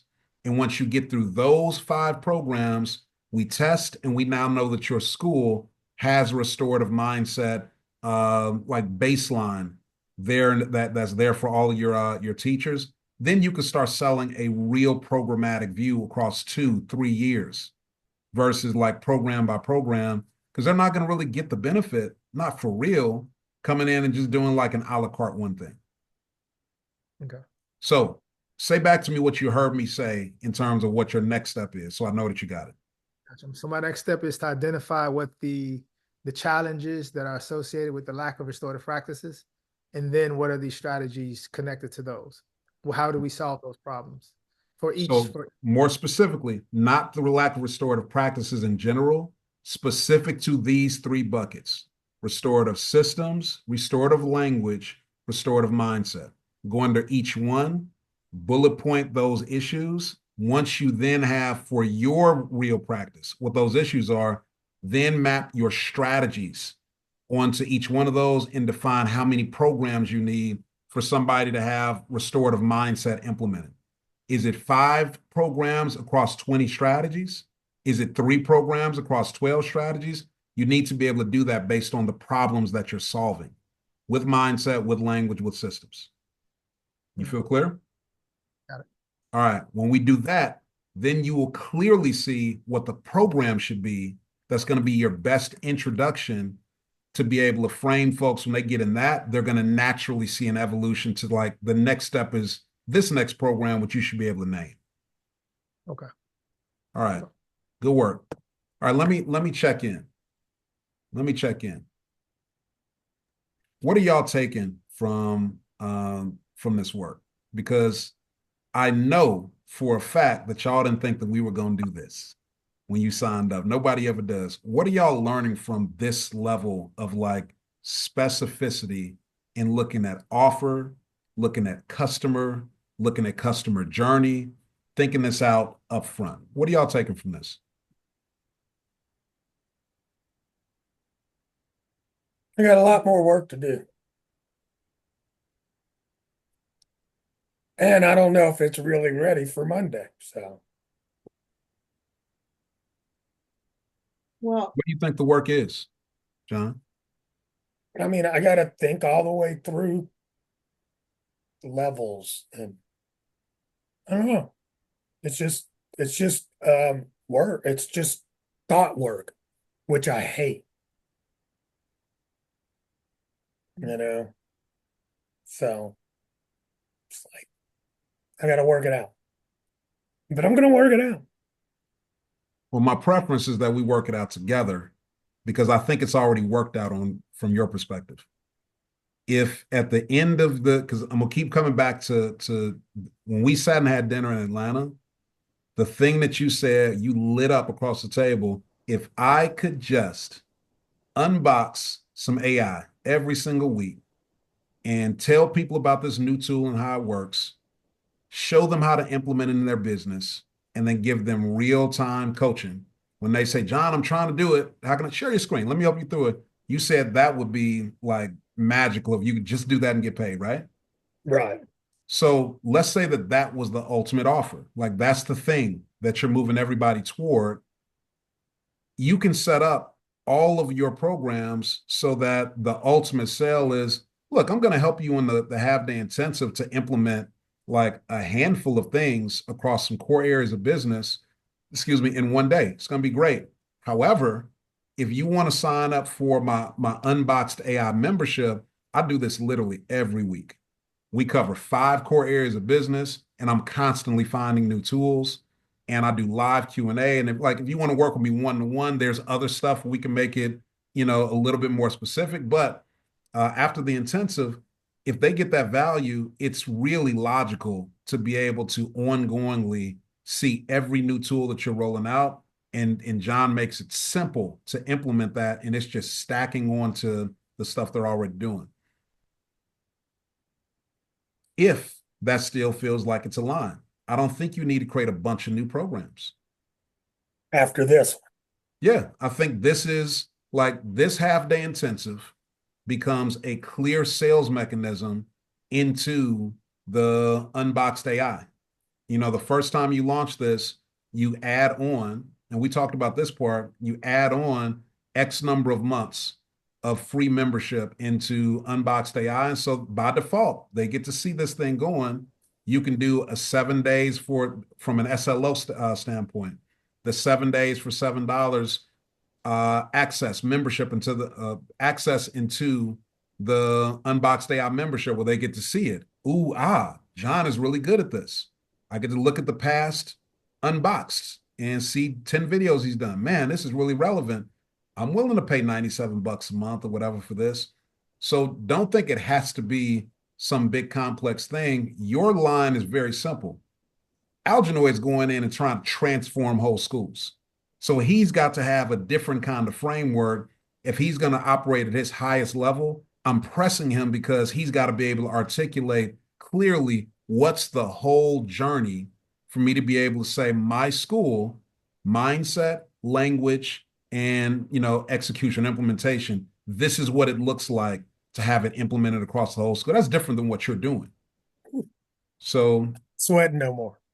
I'm gonna that's leave why I'm that to checking him. in with y'all, because I want y'all to understand while we have to do some work, all of our work looks different. Cool. Right. Yeah. So Algernoid, you keep sweating. John, you don't have to sweat. Pat, what about you? It's actually just a well moisturized face. Yeah. Yeah, don't let Actually not him sweat. start with you. Like he Actually got not the sweat. Oh no, filter I think on. I got the brother sweating. I think I got him sweating. It's actually just a very moisturized face here. He came on the line sweating. He killed it in his talk early. So, okay. Restate the question. Yes. We have just walked through a level of specificity in articulating framework, who the customer is, what their journey looks like, and really thinking that through upfront or beginning to think through that upfront. It is uncommon, and I acknowledge that it can be very, very daunting and tiring and feel like, am I ever going to get there? Right? If you don't have the clarity on it. So I just want to know where you're left after listening to that exercise in the frame of your own business. So where I'm left is, I came to this with a framework, right? So I'm clear about the concept. So these concepts are not new. So the framework, the offer, the customer journey, the avatar specifically that's going to be the best fit and match for you. What I am more certain of is you can do this over a week or you can do this over 10 years. You get to choose. You may never get it done if you don't have the intentionality and have the sense of urgency that this is creating. So I think the thing that I'm walking away the most around is you better know, and when I say better, I do mean I'm putting some sauce on it. You better know what you offer, like for real, and who you want to do your best work with and who you don't. And that's really what I'm getting, because now I'm looking at my price different. I'm looking at my offer different. Like, do I want to do all this work for this? Or do I want to do intensives and then roll them into a high ticket offer on the back end of that? Like, I'm really now in a whole different mindset of I am an expert in my craft, in my field. I'm a strategist on career advancement, positioning you for promotion and getting you to the next level in your career and being divinely compensated. Like, that is my jam. I need to put some respect on it and own my worth around that. And so that's really, if I ain't learned nothing now I learned a lot, that I can't be doing no one-on-ones for what I've been doing for. Like, Vivek, I need freedom, and that's my highest core value. And I did my own values list, and when I was like, I ain't free, and that's like the one of the highest core values for me. I'm not free, and so I'm like, no wonder, no wonder. So okay, I'm gonna stop because this is being recorded, and I don't know who's gonna say, who is this lady ranting, raging? Private, right? Take a shot. Oh, all right, Wusa. That is was that clear? You remember on day one when I said, Pat, at some point you're probably going to look back at that 4 grand and say, oh, I don't know about this anymore. Because when you do this level of work, you just have a different appreciation for what you know. It's easy to go out and make an offer. But when you do work and really get down to it and say, man, I think a whole lot of people out here who do what I do, how I do it, and I know how to articulate what I do for a particular person. If you're not doing that, man, you are missing money. Everybody wants to focus on marketing and sales. Customer avatar is where the biggest amount of money is sitting there, hidden, and folks just don't do that work. I hardly hear anybody talk about it. You want to know why? It is not sexy. It's not fun. It's tedious. And folks are not going to press you on it because they don't really understand themselves just how important it is. You can look at their offers and see they don't understand because they don't have any qualification. Anybody with no qualification in their offer does not understand customer avatar. But if you look at any of the top brands, experts in the world, you can't just get to them. You want to buy certain types of jewelry, you got to make an appointment to even get in the store. They're not just letting anybody in and come peruse. You want to buy certain types of bags, wait in line, make an appointment, right? You can't just walk in the store and buy. We don't sell our bag to just anyone. Who are you again? Like, do you want to be that person? I'm not saying you have to be. What I am saying is when you develop a certain respect for your expertise, you're not going to let just anybody get on your calendar, even if they have the money, because you don't want more of them coming down the pipeline. For sure. Yeah. This is where I wanted to get. All right, y'all. So I'm going to leave you there for now. I do want y'all by the end of this to have clarity on your framework. So you're going to get your offer out, yes, but y'all, I am here during this 5 days. All right. And when I do one-to-one consulting, and the reason I never really did a whole lot of group stuff is because even when I'm doing group trainings, I treat them just like one-to-one consulting engagements. I can't help myself. Offline, during the calls, I'm just fully available. And when I do one-to-one consulting, I charge 10.5 per month for 4 calls, 1 hour per call, excuse me, 1 call per week, minimum 3-month engagement. So every engagement is 30 grand and up. And what I'm telling you is that y'all get more hours in more detailed work than I give in those engagements because it's so jam-packed. Please utilize me during this time. During this 5 days, use me up. I'm here for you. Whatever questions you have, do not leave with your framework unclear. Because if you get that piece down and you're out in the world with clarity, people are going to run to give you money. And everybody who's not a fit is going to hear who is, and they're going to tell them to go talk to you.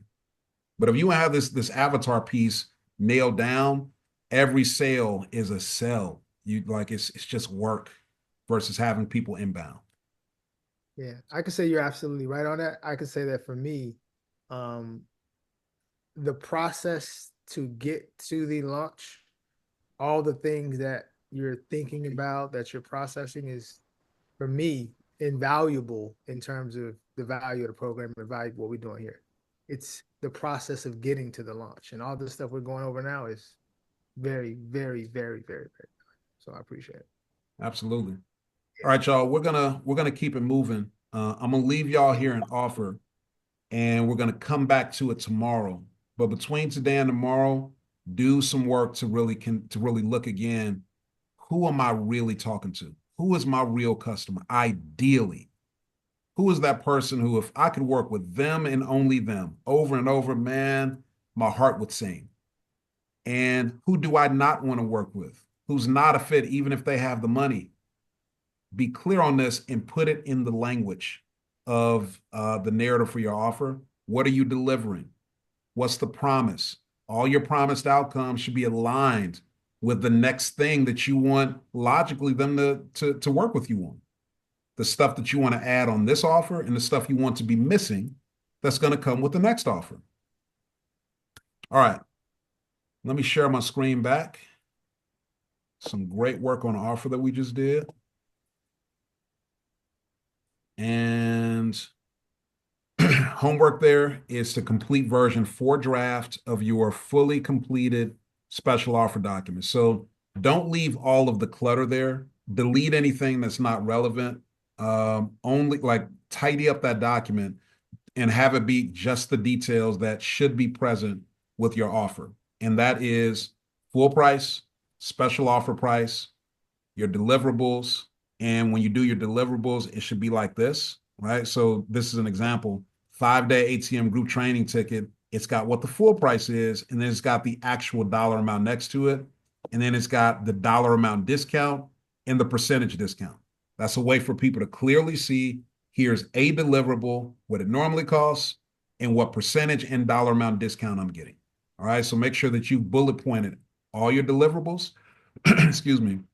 Make sure that you've got your terms, how long the program is, how it's delivered, where the content is going to be for fulfillment, your checkout page, your full offer should be very clearly bullet pointed and outlined. Remove all the clutter from that document. Only leave your actual offer. Okay, we want that done for tomorrow when you come into the call. Next, let's do a quick checkout page review. John, I've seen yours before. Have you updated it since I saw yours last, John, on the first day? Yeah. Okay. Is it still at the same link? It's at the same link. I changed the link on the doc. Okay, good. So I'm going to go to the document and open up your checkout page. And Pat, I'll be taking a look at your checkout page next to see if I see anything glaring I want to give feedback on. Algernon, as you know, in the day-to-day, you got to have a version 1 of your checkout page up. And yours really, you need to get all those details on there. So you're not going to have the benefit of, several iterations over a couple of days like Pat and John have had. You need to get your first version of your full checkout page up and done, which means that before that, you need to have done this work on the framework stuff to get clear on what should this program actually be offering, right? Inside of my 3 bucket, which one of these am I covering? Because you can't cover everything. You can't ride multiple horses with one butt. You got to choose something specific that you can make a promise on, not all 3 categories. It's not real. All right, let me pull up John's offer checkout page. Okay, here it is.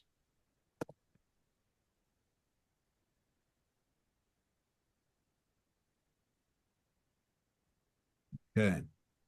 The AI marketing power move system. Non-technical business owners save 8+ hours weekly with our AI marketing system, authority content without the hassle.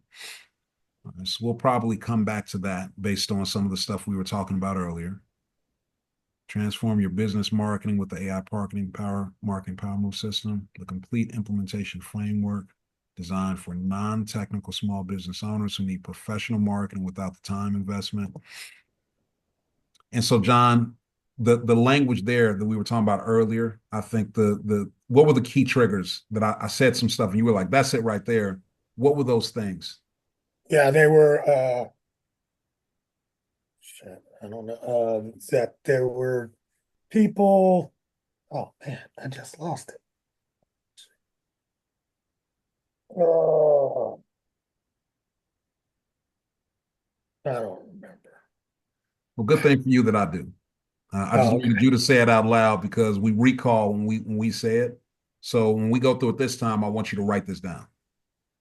All right. But this is the business owner. They're seasoned, right? They are, excuse me, they're not at a place where they are trying to launch something. Like they are running a business and they're scaling and they've reached a point where they either have to hire more people or they got to figure out efficiency in a way to do things better, faster, and they've looked at AI as a solution, and they've tried to use AI, and so far, their lives have gotten more complicated because they've used it because they don't know how to actually do the stuff. They don't know which tools to use. They don't know what questions to ask. They don't know what expert to hire to help them with it. It all occurs as complexity. And this thing is supposed to make their life simpler. They don't trust their team to go out and get the answers because they need their team to stay focused on what they're focused on. So if they can hire a person who's in one day across their marketing and sales is going to give them these 5 things, these 4 things, and it's going to be implemented, and they can then hand that plan off to the team, they will pay $500 for that gladly. Probably will pay a few grand for it. But this isn't a starter. This is like seasoned business person. They're not playing around.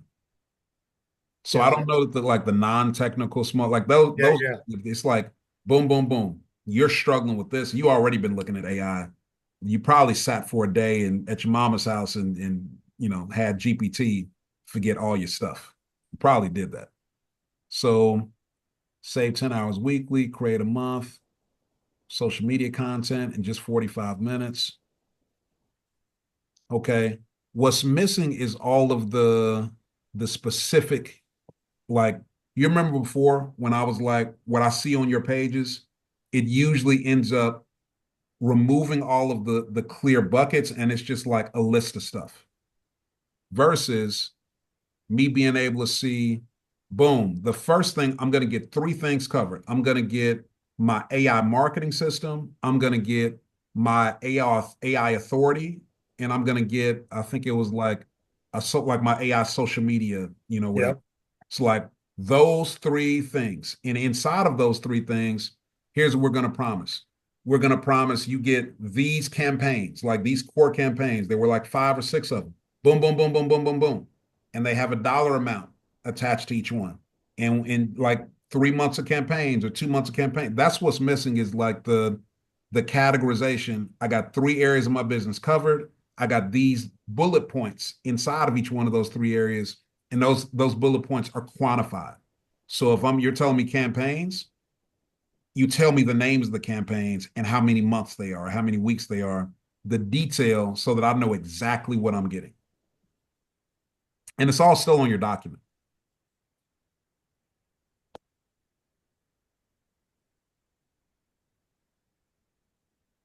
Yeah, there's more explaining on this page. I think that's necessary. We should really be checkout on this page. All of our selling should have happened before they got here. When they get here, I'm really just saying, all right, let me verify all the stuff I thought was included is included. Check, check, check, check, check. Cool. Take my money.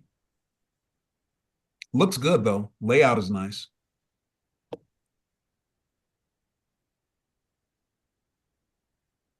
Yep. Just make it more specific. And the buy button buys here. What happens if I click? What's this about? Okay.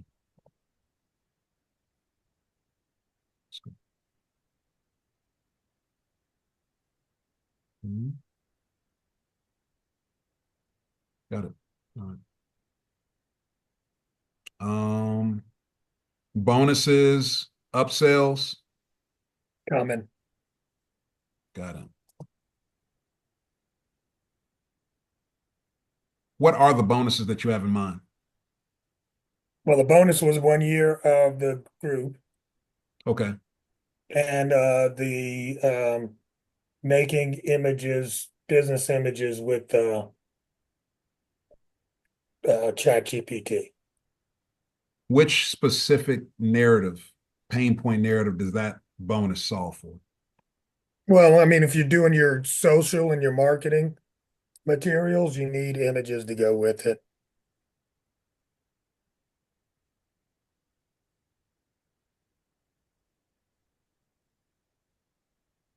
I'm gonna come back and poke around on that at some point. What I want you to do really is look at each one of the categories. So you got 3 categories. You got the authority content, you got social media, you have the marketing. I want you to think of the primary roadblocks for a sophisticated, seasoned business owner who may just not know their way around AI, what are the things that predictably for each of those categories are going to come up as concerns for me around time, around money, around assumptions I have, things I may have done before. Think of those narratives, and the bonuses that we add for each one of those three buckets should be a one-to-one match for those pain narratives that you know I had. Not things you think in general I'm going to need. Think of the things that somebody like me, somebody like Pat is struggling with now with respect to authority, with respect to social media, or with respect to their marketing. Does that feel clear? Yep. Okay, perfect. That'll cover your bonuses. And some of your bonuses, you just choose which ones you want to be upsells. Like your upsells can probably be bonuses too. They should still fit right in there. You just want to give enough bonuses to cover any of the, like, okay, everything I'm concerned about should be handled at the offer and the bonus level. And then more stuff that I need is going to be covered in upsell. But everything in the bonuses should have me say, oh, well, I have no objection. He's giving me literally everything that I could need to say yes. Like I don't give y'all my problem solution. This document right here. So a lot of the thinking that I'm walking y'all through, excuse me, where you let me do Librias actually. It's even better. A lot of the thinking that I'm walking y'all through, where you're thinking through like these different pain points and how do they align. I've got a Google sheet for this. I got a whole program for this that makes this process very, very streamlined.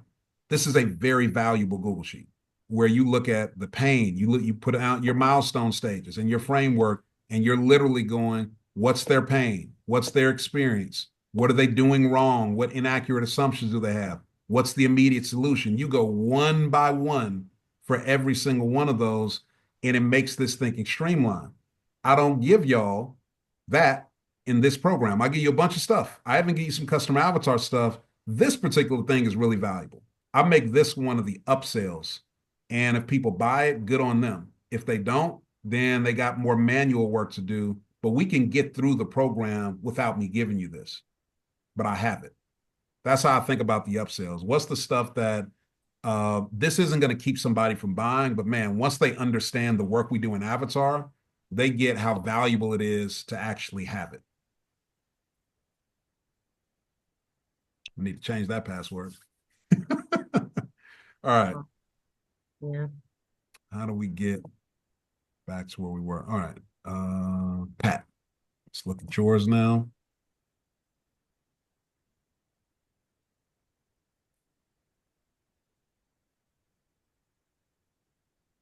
Algenoy, I see you sitting. Are you listening intently, or are you? Because I feel like you could be using this time to do some work too. I want you to be working while we're doing this, unless you gotta like just zoom in, which is okay. No, I thought this was more so a training. Like I was listening. No, the entire time we're going, I want you to be listening and applying it to your stuff in real time. This is all happening in real time. So as I'm saying stuff, I want you to be hearing stuff and working on your documents, like live and direct the whole time, because we don't have much time. Definitely, that's definitely true. All right. So I changed this because when I had it, I was going to put it as 5,000 and then put the promo code in there, but it wasn't offering the Klarna and Affirm. Well, we back up. I couldn't figure out the whole coupon code, promo code thing. So then I said, okay, forget that. I'll just change it, make it this, and then Klarna and Affirm should automatically pop up as well. But I don't see that popping up for you. Did you decide not to use ThriveCart? I have not decided not to. I just have not implemented that. And I wanted to have something in place for us to walk through. Got it. Okay. Well, the main thing that I see here, nice page, simple. But what we want here is we want all of the visual cues that have people be able to clearly understand the value. And so all the bullet points of what are the deliverables, all the bullet points, excuse me, of what are the outcomes, we want all of that stuff present so there's no confusion about what they're buying, where the value lies, what are the outcomes they can expect. And here, they're just going to buy here. John had a page like this too, but it was after like it was after his main kind of overview page for Right. the sale. What I'm So looking for, what? okay, but I don't know, can you do that in Stripe or do I need to just go ahead? I just do with ThriveCard. Never mind. I know I can do it in ThriveCard. Or I know I can do it in Keep. I have Keep as well. So I know I can have a page up in Keep and then connect it to Stripe. Okay. If you're gonna do ThriveCart, I would just recommend just doing it in ThriveCart because Okay. they have very robust landing page, checkout page templates, and Okay. your coupon issues are going to be solved immediately. I will go ahead and do ThriveCart. Okay. And then you're saying that in that description like John had, just make sure I have something that looks like that. I'm saying the things you need to cover. I'm gonna go back to our main doc here. The things you want to make sure that you cover inside of your offer document are these bullet points. We want to create the offer with all of this stuff in mind. We've done that work. We're continuing to press here, but your actual details on the page, we want full price. We want special offer price. We want deliverables, bullet point for bullet point. And with each deliverable, we want them labeled like this, where you name the deliverable, you put the full price, strike through, you put the special price next to it, you put the dollar amount discount, you put the percentage discount. We want the terms for how long the program is, what the promises are, et cetera. We want to know how it's going to be fulfilled. We want to know, and that's on the checkout. And so that promised outcomes, any free bonuses, any available upgrades, we want to be able to communicate that as clearly as possible on the page so that there's no confusion and all the values there. I'm going to show you my checkout page for my replay vault, which is for folks who I no longer sell this offer for 5-day ATM to like general business owners. If you're not building a knowledge offer, specifically to sell your education online, I'm no longer selling it to, outside folks. Not because it doesn't work. General business owners have gotten a lot of value, made millions of dollars. I'm building a network of experts. So I only want them. I only want their case studies. So this is all of, and there is a deadline funnel on this page, but because I'm logged in, you won't see it. All of the specifics about this is one sales page that's also the checkout page for this. So there's no like other funnel before this. But everything that is included is very clearly outlined bullet point for bullet point. And then down here, where what's included in more detail, I've laid out literally every single line item. So there's no confusion in terms of the content that's in the program. And ultimately, there's two offers. One offer is for the Replay Vault regular, the other is for lifetime access to all new 5-day ATM cohorts that I do month over month. You can get access to all of those in the future when you buy now. Full price for that is $2,000. They got, I think, 24 hours from the time maybe it's only until midnight, the time they land on this page to buy at $594. And then we get to the next page, it is truly $2,000. So everything is here on the page, including testimonials. I didn't want y'all to worry about having to put all that on the page for this one. If you want to, but that's going to be inside of your presentation when you do that presentation on the 5th day. Excuse me. So that'll be covered in there. But if you have stuff you want to add, it's cool. Just don't go over the top and add a bunch of stuff on the page. You want to keep it relatively simple. So this is what it looks like. This is mine. And everything is, is pretty clearly laid out. It's mobile responsive, but this is a web page, and I embed ThriveCart in my web page. So all of this here, all the way down to here, All that is ThriveCart. Everything else is my actual web page on WordPress. But you can do all of this above on ThriveCart. They have very nice templates that you can use. So do your best. Don't worry about it if it's not perfect, but just make sure that you actually get the content on there. If it's not designed beautifully, that's okay. Like, but get the stuff on there that we want to communicate. That's the main thing. Okay. All right. So let's go to the next section. We did look at your special offer checkout pages for Friday. Make sure all the details for your offer are on the checkout page. So all those bullet points I just talked through, make sure that they're present. Your environment, your buyer's room. I want to make sure that everybody's buyer's room title and description, now that we're getting close, it's time to touch on those and make sure that those are aligned with the core offer that you're making. The reason I don't worry about doing that on day 1 or 2 when you first create the buyer's room, where I tell you just make it, we'll update the title later, is because I know we're going to do a bunch of work on the offer. And sometimes by the time we get to day 4 or 5, the offer looks totally different than what it would when somebody thought it was going to be on day 1. So I do want to take a moment and make sure that we align on that now for your buyer's room. So let me go and take a look and see how y'all have named these, and I'll offer you any feedback that I've got. Okay, scooting on along. We've got, let's start with Pat's buyer's room. So Pat, you did land on, you're going to go ahead and do a call? Yeah, I'm gonna do a Zoom call. Yeah. Okay, Mm-hmm. works. Because the Oh, I Facebook keep is forgetting. gonna be shut down anyway, right? You can't, yeah, we're on Zoom, so you can't. Yeah. Future proof your career in 2025. All right. Um, future proof your career in 2025.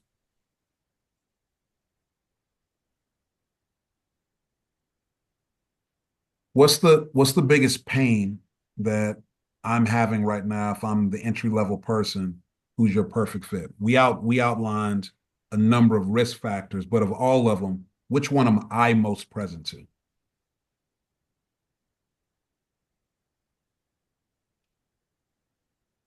Well,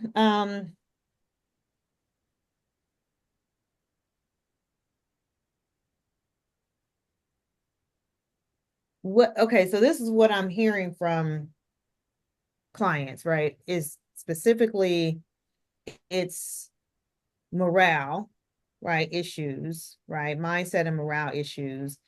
But the other thing is, I'll just speak it out. If I lose my job, what am I going to do now? Like, so retaining my current role, or, positioning there, people not even thinking about a promotion right now. Positioning yourself for a promotion is not necessarily it. It is really around, how do I maintain and sustain my role? Why are they afraid? Like they're afraid of that because on some level, something is missing. Like whether they're clear about it or unconscious about it, something is missing. They're like, I don't know. I don't know if I'm not, what's the word where you like somebody can't get rid of you because you're so good? What's that word? It's Irreplaceable? whether people say irreplaceable, it is really indispensable at your work. Indispensable. Got it. Mhm. So there's something about where they are that they don't like, they feel like they might be dispensable. Yeah. So is it more like becoming indispensable? I wanna lean into the pain. So instead of like how to become, um, I think it's more the X number of things you need to know to like why you're indispensable. It was something around that. So, you know, not how to become, but lean into the pain. If they read that title, I want them to relate to the fact that you may not be indispensable and you probably know it.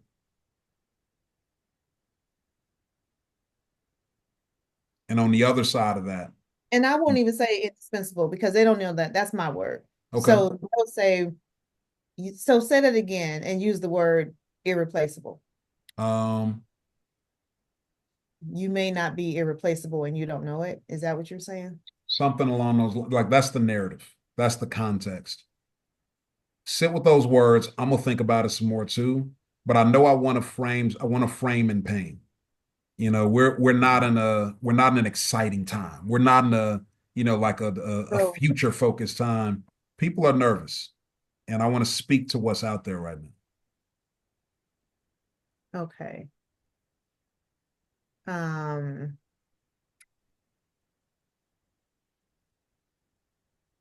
it's like, are you uncertain about about being irreplaceable?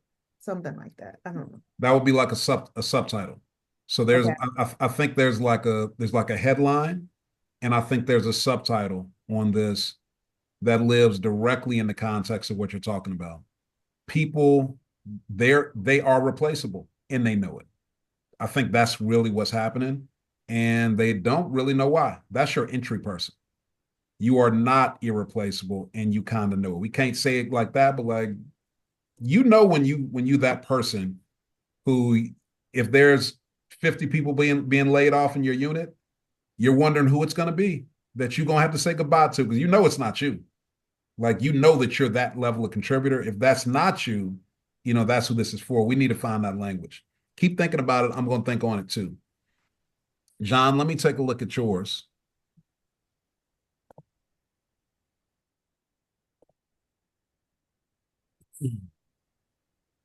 Thanks.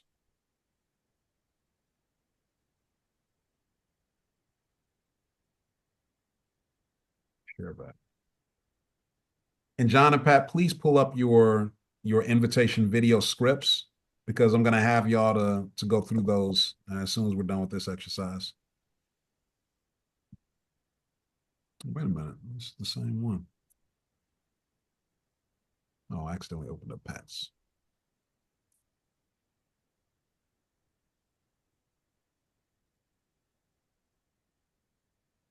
Okay. Oh, okay. So you haven't put yours in yet. Between today and tomorrow, John, just go ahead and put the language on whatever this group is going to be. Make the group aligned with the the offer that you're going to make. You It talking doesn't about the necessarily be title? the exact same name, but we want alignment on it, because you're like, this is an announcement, right? This is a announcement of something. So they're coming to this group to hear about something, and we're going to be talking about that something all through our stories. Our 5 days of stories are going to live in the context of the CTA that we make at the bottom of the story is going to call out excuse me, is going to call out, if you are a blank, right? That customer avatar we're talking to. If you are a seasoned, business owner, you're scaling and you're looking to figure out how to integrate AI in a way that can catapult your business, whatever this language is. But you've been struggling with blank. I'm going to talk about this and more on a call on this upcoming Friday, also making a special announcement. All of that language is literally line for line. It's in your scripts on your email document. So you don't have to speculate on what it looks like. There's examples of it modeled, and the copy paste script is there when we get to the bottom, where I want y'all to go for your storytelling. The second half of the exercise, I only had you outline your stories to steps 1 through 4. When you give it a go tonight, you're going to actually take your stories down to the end, and that's where you'll see this copy paste language. You'll literally just copy them line for line, and then tomorrow we're going to finalize all your stories. But I want y'all to give it a go this evening. Can I share a couple of um potential titles with you? Or you don't have time? Let's do it at the end, because I do want to make sure that we get through these videos, and I am gonna have a hard stop, but you can share them with me, and I'm gonna be thinking about them too over the course of the day. And if we have time right at the end, we'll do it. So who wants to go first reading your video? And Al, you know what? I'm gonna not look at your special offer page. right now because I know that you got a lot to think about with your offer for tonight, and yours is a Zoom anyway. So I can't really go to it for real, for real. All right, John and Pat, who wants to go first with reading your special offer invitation video script?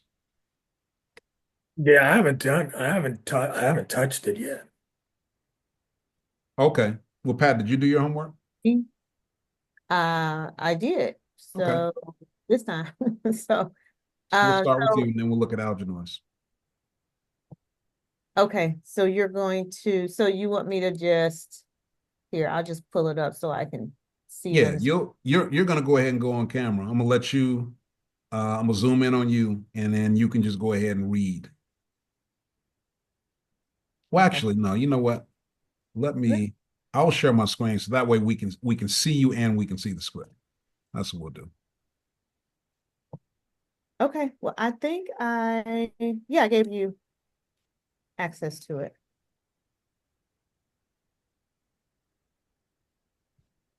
Let's spotlight Pat. Let's see if I can spotlight you. Okay, yep, that's now Can spotlight. you just see me because I have the script. I also have the script on the screen so I can just read Oh, it. I can yeah, see it. But no, but you go ahead and oh, okay. this makes sense. Yeah, why don't you can go ahead and share. I don't know why my brain isn't working at this point. All right, you go ahead and share, and we'll be able to see you and the script on the screen. Okay. I don't know if I'm be able to read it like that, but okay, never mind. Let me do it. Let me do what you asked me to do. So I'm gonna share. Um, let's see. Is this it? Your Okay. script is down on I- page 3, I see. I'm sharing right now. Can you see it? I can see it. Yeah. All right. You want to just count me down? I'm gonna do one quick thing. I'm gonna actually copy paste the sections here so we can all see where you're at. So this is your social proof. Does the I know firsthand, is that the passion purpose section? I mean, Because it's meant to be like section for section. years, I think for years it's the passion piece, Okay. passion and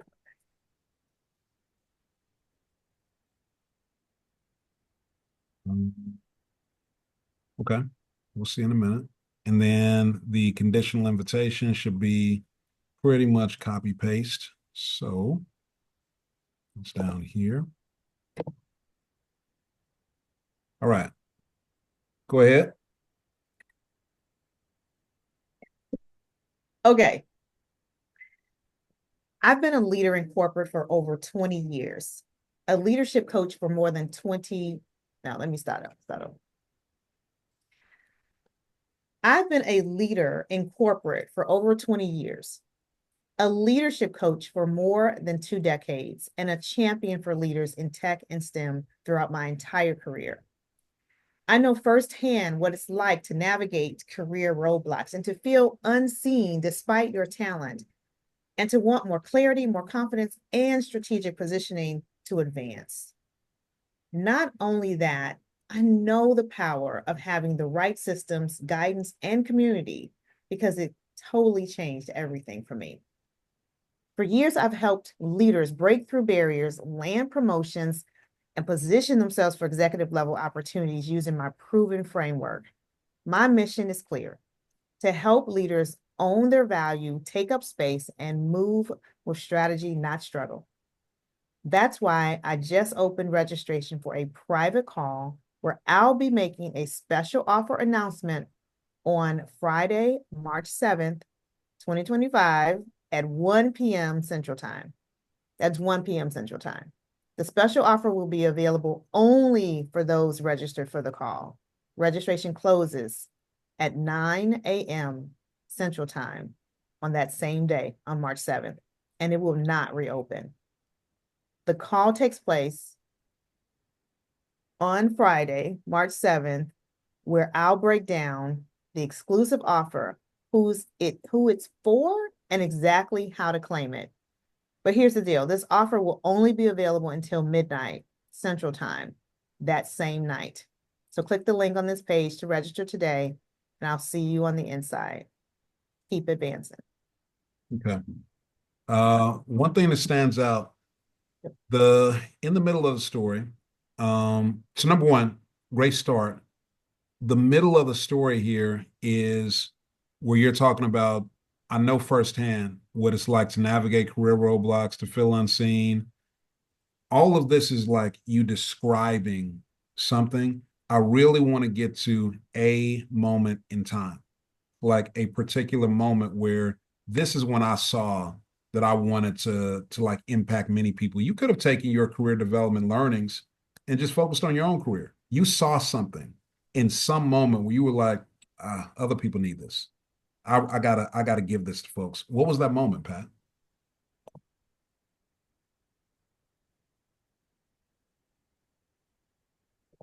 That moment was when I was working for a micromanaging manager, leader, manager, I would say. And I realized that I had options, and I realized that it was time for me to advocate for others who were in the same position as me. Tell me more about this. You were working for a micromanager and you realized you had options. What does that mean? Working for a micromanager, I realized I had options for, okay, so that's not what happened. This is what happened. I was working for a micromanager, and on the way to work, I had a panic attack. I was working where it took me sometimes 2 hours to drive to work. And during that time, this was the same time when my sister, we found out she had cancer. And I was so anxious trying to get to work that I thought I was having a heart attack, but thank God I was having a panic attack only. And what I realized was that I wanted the next part of my life, the rest of my life, to be the best of my life. And especially since my sister might be losing her life. So I made a promise to her that I would choose the course of my next direction. And that's when I chose to hire a coach. And within 3 sessions, we both came to the same realization that not only was I coaching my team for performance and high performance, but that I was also called to be a coach. And that is why I chose this path. Okay. All right. I can't say all that, but No, we and don't have to though. without crying, but yeah. We don't have to say it all. And so some of this stuff, that part right there, this is the meat. This is the place where you become a real relatable person because there was a moment in time where something shifted and you said, I got to do this for it. It's not just me. There's a unique way that I see this thing that other people haven't. And I'm going to live my life. I got to have some advancement and I want this for other people too. I made my sister a promise. And over the last 20 years, so like that's the frame. So I'm gonna move a few things around. Just stick with me for a second. Been a leader in corporate. In corporate, has it been like Fortune 500 mostly? Yeah, this is even, yeah, Fortune 500 and Okay. sometimes Fortune, well, these are billion-dollar companies everybody knows. Sarah Lee, Aon Corporation, R. Donnelly, like these are now I'm sweating over here, Arjuna.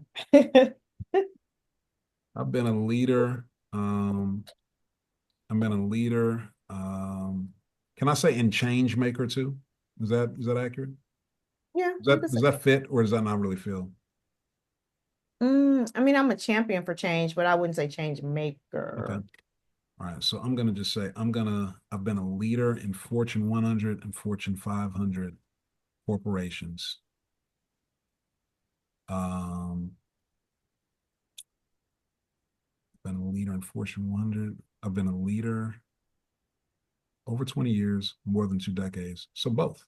I've been a leader um, and a leadership coach. Oh, wait. Okay. So I see what we're doing. I've been a leader in Fortune 100 and Fortune 500 corporations for over 20 years and a leadership coach for more than 2 decades. This part is useful, but it's not necessary for now. I'm going to take this out Okay. Just for time. I know firsthand what it's like to navigate career roadblocks, to feel unseen despite your talent. Okay, so we're gonna go back here. How long ago was this moment with your sister? That was in 2023. I completed my corporate career in 2024. Got it. This part where it sometimes took you 2 hours to drive to work, so that was around that time, or was that actually earlier on? No, that was around that time. Okay. So that's the impetus for like you getting serious about this thing. So you've been coaching for a long time, but when you got serious about advance, like really being out in the world, that's the moment for this program.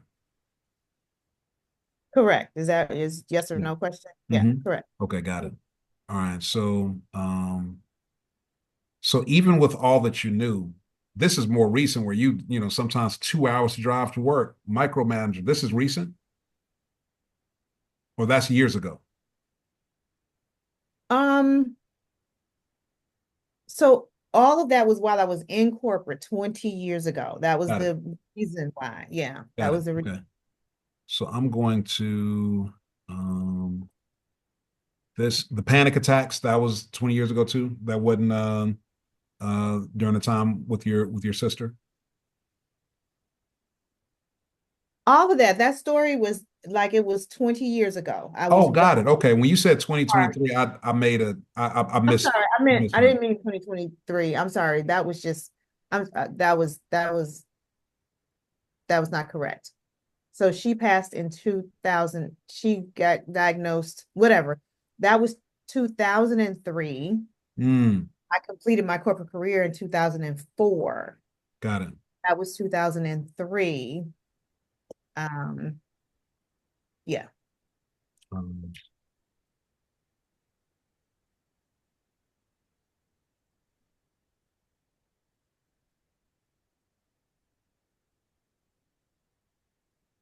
And I thought I had a call, but I realize now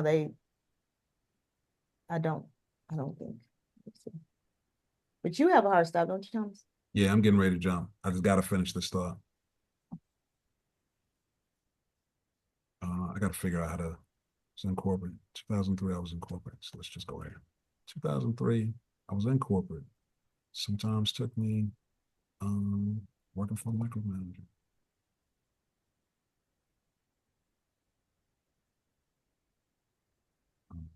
Micromanager. Sometimes took me 2 hours to drive to work. Um, was having panic attacks. My sister was dealing with cancer. Did you not have the time like to be with her like you wanted to either? Is that, kind of the part of the relevance of the 2 hour drives or were you spending as much time with her as you wanted? No, that was literally that was when I was one of the first people to ever negotiate remote working. Yeah. So yeah, so I that's when I negotiated working from home 2 to 3 times a week. Before Uh, that though, so like yeah, micromanagers took me 2 hours to drive in, panic attacks. That's all before you negotiated the remote working, all right? of that. Yep, Got it. before. And so the reason you negotiated that is because I'm going to listen. I'm going to go take care of my sister now, right? I'm not getting ready to be doing. That's what had you press on that, right? Correct. Okay, so 2003, I was in corporate working for a micromanager. Sometimes took me 2 hours to drive to work. Um, my sister, my sister was dealing with cancer at the time. Okay, so my sister, Sister's dealing with cancer at the time. I'm having panic attacks.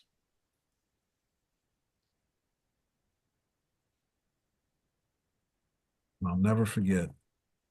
Was it a conversation with your sister, or was it just like a It was a, realization? It was a no, conversation. I Got it. need to promise her. It was a conversation. Because Um, well, anyway, so long story. and I'll never forget the conversation with my sister where I promised her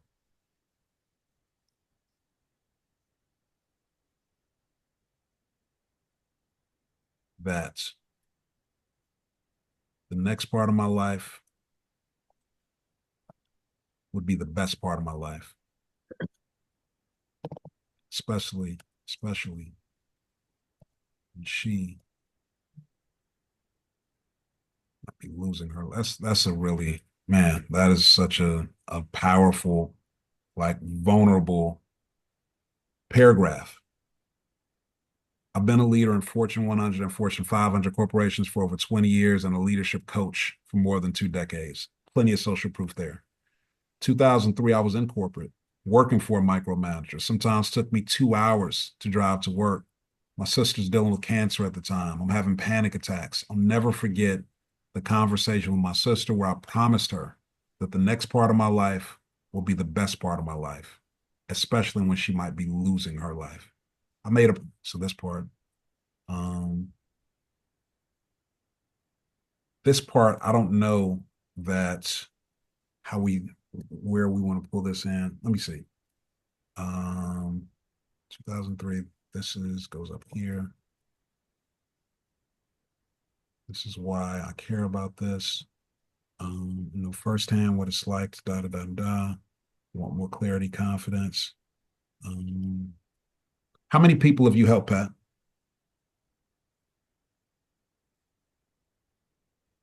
I really wish I knew, but it's definitely um Hundreds. it's hundreds, yeah. It's reaching up to, and I mean I've been in business for 20 years, so 50 times, because sometimes I was handling 50 people at a time, times 20 years or something like that. I don't know, whatever that is. Yeah, that's over 1,000. So, Yeah, um, so somewhere a little shy of 1,000, I'm sure. got it. So, should I say hundreds or should I say thousands? Say hundreds, because thousands don't ever sound Okay. true. So I know firsthand, and this is 2004, you quit. Okay.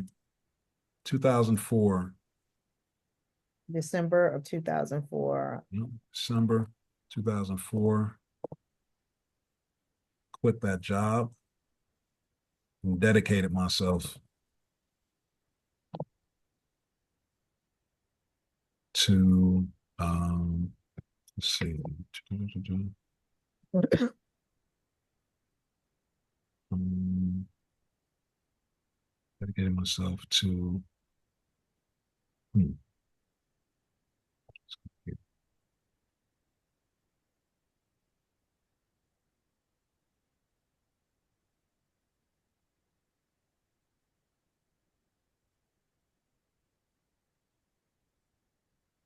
To what? I mean, I empower career professionals, or I empower leaders to um I don't know if I want to go all the way into, develop a system, or help them navigate their career, or you want me to say it simple, or no, I'm good. oh, you got it. Okay.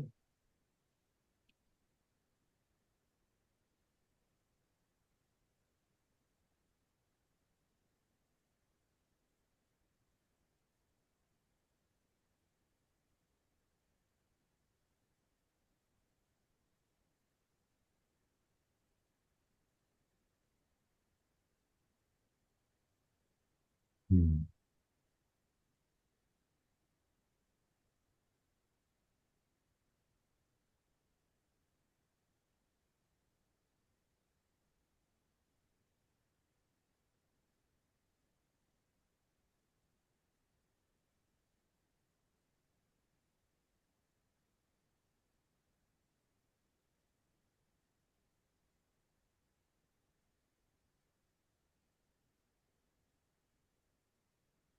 Is this a true statement? Do you know firsthand what this feels like? Or have you always inherently known exactly what to do? Scroll up a little bit, Pat. Oh yeah, you're at the right button. Yeah, I see it. Is that a true Um, line?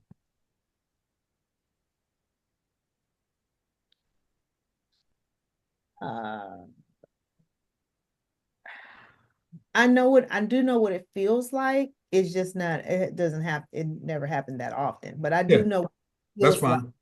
As Yes. long as it's true. I never want to put anything that isn't true from a marketing standpoint. I don't ever say anything unless it's true. So I know firsthand what it's like to feel unseen despite your talent, to be constantly looked past and stepped over and not know why or what to do next. Transition. 2003, I was in corporate working for a micromanager. Sometimes took me 2 hours to drive in, boom, boom, boom.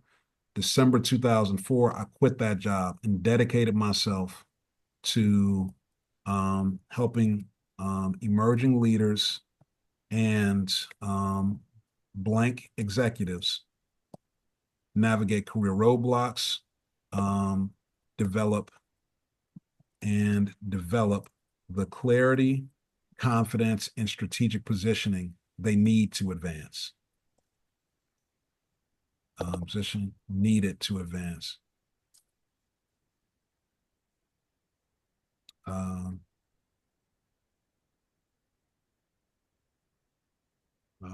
this is not something we have to say. Okay. Oops. Let's go straight through for years. Um, good job. Okay. For the last 20 years. Um,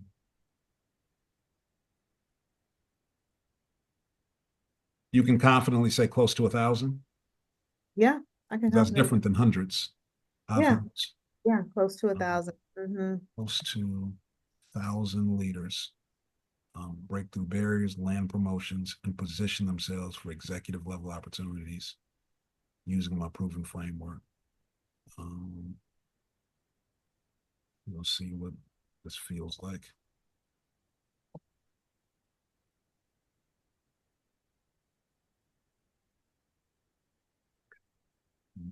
Just open registration for a private call where I'll be making, um, I'll be making, I'll be discussing this in detail and making a special offer announcement on Friday, March 7th, 2025, 1 p.m. Central. Special offer will be available only for those registered for the call. Registration closes at 9 a.m. Central. 9 a.m. Central, March 7th. It will not reopen.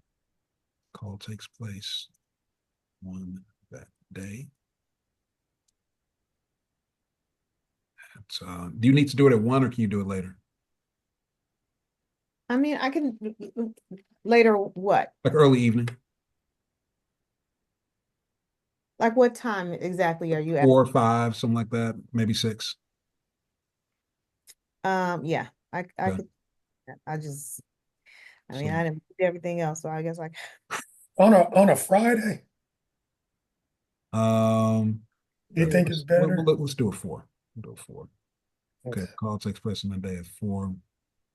Where I'll break down the exclusive offer, who it's for, and exactly how to claim it.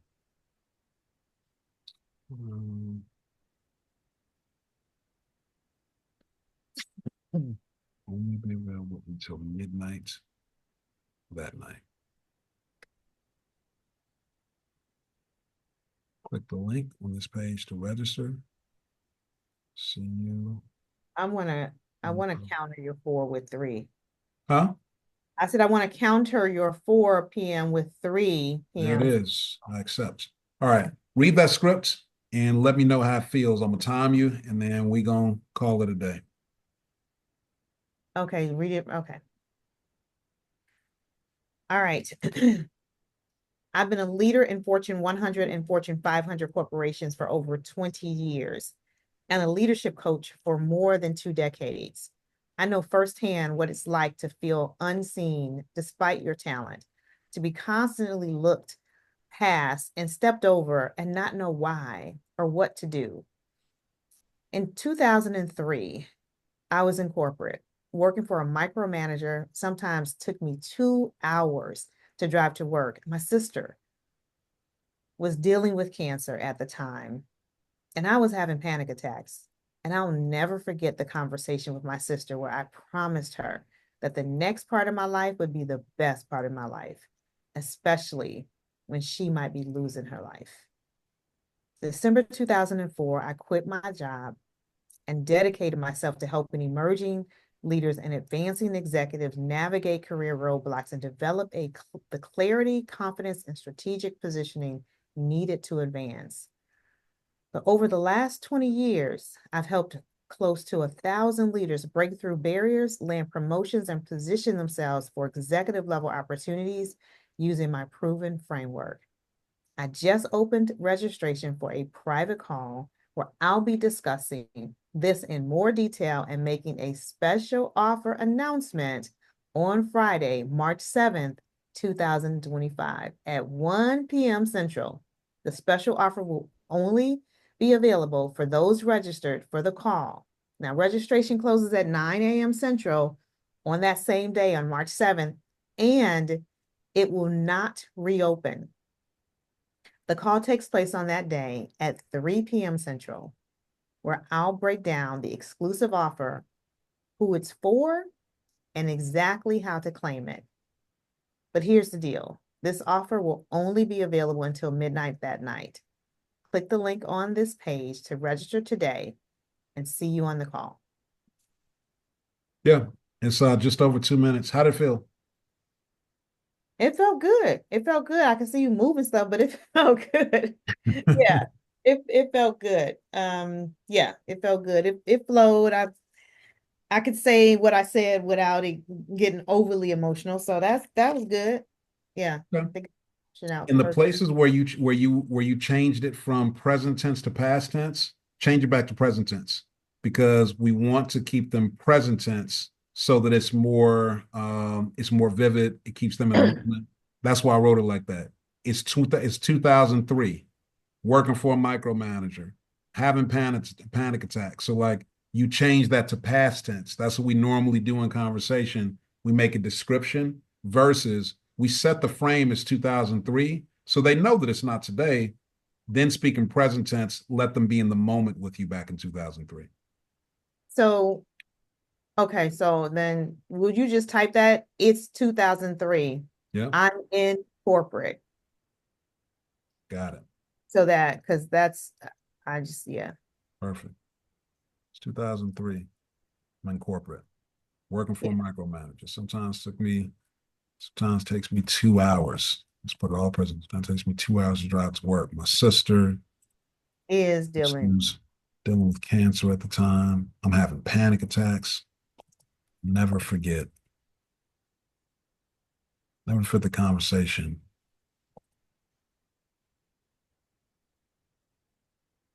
Never forget the conversation.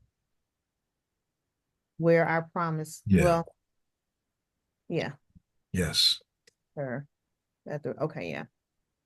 Yeah. You know what? What if so can you say I'll never forget the moment I promised her? Is that Yeah, that's fine too. Yeah, okay. that sounds good. That sounds because yeah. And that last part where we say, especially when she might be losing her life, does it flow better if you say, especially when she might be losing hers? Because we say Yeah. life, life, life. It Yeah. just sounds a bit repetitive. Um, I think you have a very solid story here, Pat, that lays out your track record. In the middle, it gives your passion, purpose, why this really matters, broken back to a specific moment. And so Algernoy and John, when you do yours, you really want that middle part to be a specific moment, that you saw something. And from that point forward, like boom, this is where you've been. And then at the bottom, we just make the conditional invitation. This is the part that feels the weirdest for people because you're introducing the context for an offer, but you got to know that there are people who want and need this. And for them, we want to give them a reason to say, all right, this is interesting. I am dealing with some stuff. I do want to advance. I am stuck. I don't know that I want to buy a program, but I do want to hear more about what she's talking about. That's why I added the part I'll be discussing this in more detail and making the special offer announcement. This is how this goes. So write these up, get these done for tomorrow. Pat, shoot your video, post it. John Algenoy, write your script up. Algenoy, I haven't watched her video yet. I'm gonna watch it, but I am I'm confident that as we've done this work, there's probably some new stuff that you've gleaned from it. Do your version 2. And let me see real quick before we dip, make sure I'm not missing anything. I'm out of here. Step 4. Pat, stop sharing for just a moment, and then I'm going to share.